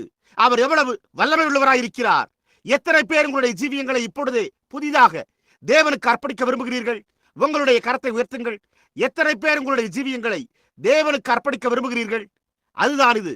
உங்களுடைய கரங்களை உயர்த்துங்கள். நாம் பெந்தேகோஸ்தேவை காண்போமாக. நாம் தேவனுடைய ஜனங்களை காண்போமாக. நான் என்னுடைய கரத்தை உயர்த்துவேன். ஆண்டவரே, இதோ நான் இருக்கிறேன், என்னை அனுப்பும். கர்த்தாவே, ஒரு தூதனை எடுத்து பலிபீடத்தின் அக்கினியோடு உம்முடைய வல்லமையை எங்கள் மேல் அனுப்பும். தேவனே, ஓ பிதாவே, உம்முடைய ஆவியின் பரிபூர்ணத்தில் அதை அருளும். ஓ கர்த்தாவே, எங்களுடைய ஜெபத்திற்கு பதிலளியும். விசுவாசிக்கின்ற பிள்ளைகளாய் இருக்கின்றபடியால் எங்களுடைய ஜெபத்திற்கு செவிகொடும். அவருடைய நாமம் ஸ்தோத்தரிக்கப்படுவதாக. ஓ, மகிமையின் அலைகளைப் போல ஓ இரக்கத்தின் பனித்துளிகள் விழுகின்றன. ஓ தேவனுக்கு ஸ்தோத்திரம் உண்டாவதாக. எங்களுடைய ஆத்துமாக்கள் காத்திருப்பதாக. இதை விசுவாசிக்கிறாயா? இதை விசுவாசிக்கிறாயா? இதுவே பரிசுத்த ஆவி வருகிறதாய் உள்ளது. இதுவே தேவனுடைய ராஜ்யத்திற்குள்ளாக, பெந்தேகோஸ்தே ஆசீர்வாதத்திற்குள்ளாக நம்மை விரட்டுகிற காணக்கூடாத வலிமையாய் உள்ளது. வீட்டுக்கு திரும்பி வாருங்கள். நீங்கள் வீட்டுக்கு திரும்ப எதிர்பார்க்கப்படுகிறீர்கள். நீங்கள் விலையேறப்பட்ட ஜனங்களாய் இருக்கிறீர்கள். நீங்கள் உங்களையே அர்ப்பணிக்கும்படிக்கு தேவன் விரும்புகிறார். ஸ்திரீகளே, உங்களை சுத்திகரியுங்கள். புருஷர்களே, உங்களை சுத்திகரியுங்கள். நாம் ஒரு உண்மையான சுத்த இருதயத்தோடு தேவனண்டை திரும்பி தேவனை சேவிக்க துவங்குவோம். தேவனுக்கு ஸ்தோத்திரம். பரிசுத்த ஆவியானவர் கூட்டத்தில் இருக்கிறார். நீங்கள் எதை செய்யும்படி நடத்தப்பட உணர்கின்றீர்களோ அதை செய்யுங்கள். அப்படியே பரிசுத்த ஆவியானவர் உங்கள் மேல் அசைவாடட்டும். என்னால் கூற முடிந்தது வேறொன்றுமில்லை. இப்பொழுது என்ன கூற வேண்டும் என்று எனக்கு தெரியவில்லை. பரிசுத்த ஆவியானவர் அப்படியே கட்டடம் முழுவதும் இருக்கிறார். கர்த்தருடைய நாமம் ஸ்தோத்தரிக்கப்படுவதாக. கர்த்தருக்கு ஸ்தோத்திரம் உண்டாவதாக. ஓ அல்லேலூயா, அல்லேலூயா. கர்த்தருக்கு ஸ்தோத்திரம் உண்டாவதாக. கர்த்தருக்கு ஸ்தோத்திரம். எவ்வளவு அற்புதமாய், எவ்வளவு மகிமையாய் உள்ளது, எவ்வளவு அழகாய் உங்களுடைய முகங்களின் மேல் காணப்படுகிற தேவனுடைய பரிசுத்தவான்களின் துதி. இங்கே அசைகிற பரிசுத்த ஆவியின் பிரசன்னம் ஏகமனதாய் உள்ள இந்த பெரிய திரளான கூட்டத்திலிருந்து அவருடைய மகிமையை எங்களுக்கு காண்பிப்பதும் அவருடைய நாமத்தை ஸ்தோத்திரிப்பதும் எவ்வளவு அற்புதமானதாய் உள்ளது. வலப்பக்கமாக திரும்பி யாருடனாவது கரங்களை குலுக்கி, சகோதரனே கர்த்தருக்கு ஸ்தோத்திரம், சகோதரியே கர்த்தருக்கு ஸ்தோத்திரம் என்று கூறுங்கள். நாம் சரிபடுத்திக் கொள்வோமாக. தேவன் நம்மை எழுச்சியடைய செய்யட்டும். கர்த்தருக்கு ஸ்தோத்திரம். அதுவே சரி. மெத்தோடிஸ்டுகள், பாப்டிஸ்டுகள், பிரஸ்பிட்டேரியன்கள், பெந்தேகோஸ்துக்கள் மற்றும் 7ஆம் நாள் ஆசரிப்புக்காரர்களாகிய நீங்கள் எல்லோரும், நீங்கள் என்னவாயிருந்தாலும் தேவராகிய கர்த்தருடைய பிரசன்னத்தில் ஒருவரோடு ஒருவர் கரங்களை குலுக்குங்கள். அதுதான் இது. ஓ அல்லேலூயா, அல்லேலூயா, அல்லேலூயா. ஓ நான் அவர்களில் ஒருவராக இருப்பதில் நான் மிகவும் மகிழ்ச்சி அடைகிறேன். நான் மிகவும் மகிழ்ச்சி அடைகிறேன். ஓ சுவர்களை இடித்து களிம்பை வெளியே எறிந்து போடுங்கள். மகிமை. கர்த்தருக்குள் விடுதலையாகி அவருடைய பரிசுத்த நாமத்தை ஸ்தோத்திரியுங்கள். கர்த்தருடைய நாமம் ஸ்தோத்திரிக்கப்படுவதாக. ஓ அல்லேலூயா. தேவனுக்கு ஸ்தோத்திரம். ஓ நான் அதை காண விரும்புகிறேன். ஜனங்கள் ஒருவரோடு ஒருவர் கரங்குலுக்குவதையும் அவர்களுடைய முகங்கள் பிரகாசிப்பதையும் காண விரும்புகிறேன். தேவனுடைய வல்லமை. அதுதான் இது, அதுதான் இது. நாங்கள் தேவனுடைய பிள்ளைகளாய் இருக்கிறோம். நாங்கள் எல்லோரும் ஒரே மகத்தான பெரிய சபையாய், கிறிஸ்து இயேசுவுக்குள் ஒரே மகத்தான பெரிய நபராய், அவருடைய மனவாட்டியாய் மகிமையான ஒன்றாய் இருக்கிறோம் என்று கூறுகிறது. கர்த்தருடைய வருகையோ சமீபித்திருக்கிறது. அவருடைய ஜனங்கள் தாமே ஒன்று சேர்ந்து அன்போடும் அவருடைய பிரசனத்தின் வல்லமையோடும் நேசிக்கிறார்கள். ஓ இது பரலோகம் போன்றே உள்ளது. ஓ இது நன்மையானதாய் உள்ளது. ஆமேன். ஓ அப்படியே கர்த்தரை ஆவியிலும் வல்லமையிலும் ஆராதிப்பது எவ்வளவு மகிமையாயும் எவ்வளவு அற்புதமாயும் உள்ளது. எப்பேற்பட்ட ஒரு நேரம் அது துவக்கமாயிருந்தது. அப்படி ஒன்றுமில்லை. நான் சகோதரனிடத்தில், சகோதரர்களே நிறுத்தும்படியான எந்த இடமும் இல்லை என்றேன். இங்கே அதற்கு எந்த இடமும் இல்லை. நாம் ஒருபோதும் துவங்கவே இல்லை. எனவே நாம் நிறுத்துகிறதில்லை. அப்படியே அற்புதமானது. அப்படியே கர்த்தருடைய பிரசனத்தை எத்தனை பேர் உண்மையாகவே நன்மையாக உணர்கின்றீர்கள்? ஓ என்னே, கர்த்தருடைய பிரசனத்தில் இங்கே இருப்பது அற்புதமாய் உள்ளது. இப்பொழுது இங்கே வியாதியஸ்தரை சுகப்படுத்த, ஜனங்களை ஆரோக்கியமாக்கவே இங்கே கர்த்தருடைய பிரசன்னம் உள்ளது. அவரை விசுவாசியுங்கள். நீங்கள் அவரை விசுவாசிக்கிறீர்களா? நாம் அவரை விசுவாசிக்க முடிந்தால் எல்லாம் கூடும். நீங்கள் அதை விசுவாசிக்கிறீர்களா? அது கர்த்தருடைய பிரசன்னமாய் உள்ளது என்று நீங்கள் விசுவாசிக்கின்றீர்களா? இப்பொழுது நீங்கள் அப்படியே சற்று நேரம், இப்பொழுது சற்று நேரம், அப்படியே சற்று நேரம் எனக்கு செவி கொடுங்கள். இங்கு இருப்பது பரிசுத்த ஆவி என்பதை நான் உங்களுக்கு நிரூபிக்கட்டும். பரிசுத்த ஆவியானவர் அந்த ஒருவரே பேசுகிறார் என்றும், அந்த ஒருவரே காரியத்தை செய்கிறார் என்றும், அதை அறிந்திருக்கிறார் என்றும் நான் உங்களுக்கு காண்பிக்கட்டும். இப்பொழுது இங்கே எத்தனை பேர் சுகவீனமாய் வந்திருக்கிறீர்கள்? நாங்கள் உங்களுடைய கரங்களை காணட்டும். சுகவீனமாய் இருந்தவர்கள், அங்கே ஒரு மனிதன் நின்று கொண்டிருக்கிறார். திருவாளரே, நீங்கள் விசுவாசிக்கிறீர்களா? அங்கே வெளியே ஜெபாட்டங்களே கொடுக்கப்படவில்லை. ஆனால் தேவனால் உங்களை குணப்படுத்த முடியும் என்று நீங்கள் விசுவாசிக்கிறீர்களா? அவரால் உங்களுடைய தொல்லையை என்னிடத்தில் கூற முடியும் என்று நீங்கள் விசுவாசிக்கிறீர்களா? அது உங்களுடைய பக்கவாட்டில் உள்ளது. நீங்கள் அறுவை சிகிச்சை செய்வதற்காக இருக்கிறீர்கள். அது உண்மை. உங்களுடைய பெயர் திரு காட்ரைட். அது உண்மை. அது சரிதானே? அப்படியானால் உங்களுடைய கரத்தை அசைத்து காட்டுங்கள். சரி, வீட்டுக்கு போய் சுகமாயிருங்கள். உங்களுக்கு அறுவை சிகிச்சையே தேவைப்படாது. நீங்கள் அதை விசுவாசிக்கிறீர்களா? அந்த மனிதன் தன்னுடைய கரங்களில் அந்த குழந்தையை வைத்துக் கொண்டிருக்கிறார். நீங்கள் என்னை தேவனுடைய ஊழியக்காரர் என்று விசுவாசிக்கிறீர்களா? இது பரிசுத்த ஆவி என்று நீங்கள் விசுவாசிக்கிறீர்களா? நான் உங்களை அறியேன். அது சரிதானே? என்னுடைய வாழ்க்கையில் உங்களை ஒருபோதும் கண்டதே இல்லை. நாம் அந்நியர்களாயிருக்கிறோம். அந்த குழந்தையோடு உள்ள காரியம் என்னவென்று பரிசுத்த ஆவியானவரால் என்னிடத்தில் கூற முடியும் என்று நீங்கள் விசுவாசிக்கிறீர்களா? சரும சிரங்கு பிடித்துள்ளது. அது உண்மை. சரிதானே? நிச்சயமாக நீர் இந்த பட்டணத்திலிருந்து வரவில்லை. இல்லை, உங்களுக்கு ஒரு வயிற்றுக் கோளாறும் உண்டு. நீர்தாமே அதனோடு அவதியுற்றுக் கொண்டிருக்கிறீர். அது உண்மை, அப்படி இல்லையா? நீர் கான்சாஸ் பட்டணத்திலிருந்து வந்திருக்கிறீர். சரி, திரும்பிச் செல்லுங்கள். இயேசு கிறிஸ்து உங்களை குணமாக்குகிறார். அல்லேலூயா! நீங்கள் விசுவாசியுங்கள். நீங்கள் அதை உங்களுடைய முழு இதயத்தோடு விசுவாசிக்கிறீர்களா? இங்கே கர்த்தருடைய தூதனானவர் இந்த சிறு உருவம் கொண்ட ஸ்திரீயின் மீது அசைவாடுகிறார். ஒரு விதமான வயதில் மூத்த பெண்மணியாய் இங்கே அமர்ந்து கொண்டு ஒரு குடலிறக்க நோயினால் அவதியுற்றுக் கொண்டிருக்கிறாள். சகோதரியே, அந்த குடலிறக்கத்திலிருந்து தேவன் உங்களை சுகப்படுத்துவார் என்று நீங்கள் விசுவாசிக்கிறீர்களா? உங்களுடைய தொப்பியின் மேல் சிறிய சிகப்பு மலரோடு உள்ள நீங்கள் உங்களுடைய கரத்தை உயர்த்துங்கள். சரி, வீட்டிற்கு சென்று சுகமாயிருங்கள். ஆமென். ஓ, அது தேவனாய் உள்ளது. அது தேவகுமாரனாகிய கிறிஸ்துவாய் உள்ளது. அவர் மரித்தோரிலிருந்து உயிர் தெழுந்திருக்கிறார். அவர் இங்கே இருக்கிறார். இப்பொழுது நான் யாராவது இங்கு வரும்படி கேட்டுக்கொள்கையில் உங்களுடைய கரங்களை ஒருவர் இன்னொருவர் மேல் வைத்து அப்படியே ஒரு நல்ல சாரமுள்ள ஜெபத்தை நீங்கள் ஒவ்வொருவரும் ஏறிடுங்கள்.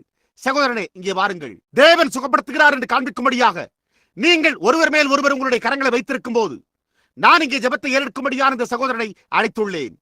தொடர்ந்து ஜெபியுங்கள். சரி, தேவனாகிய கர்த்தருக்கு ஸ்தோத்திரம் உண்டாவதாக.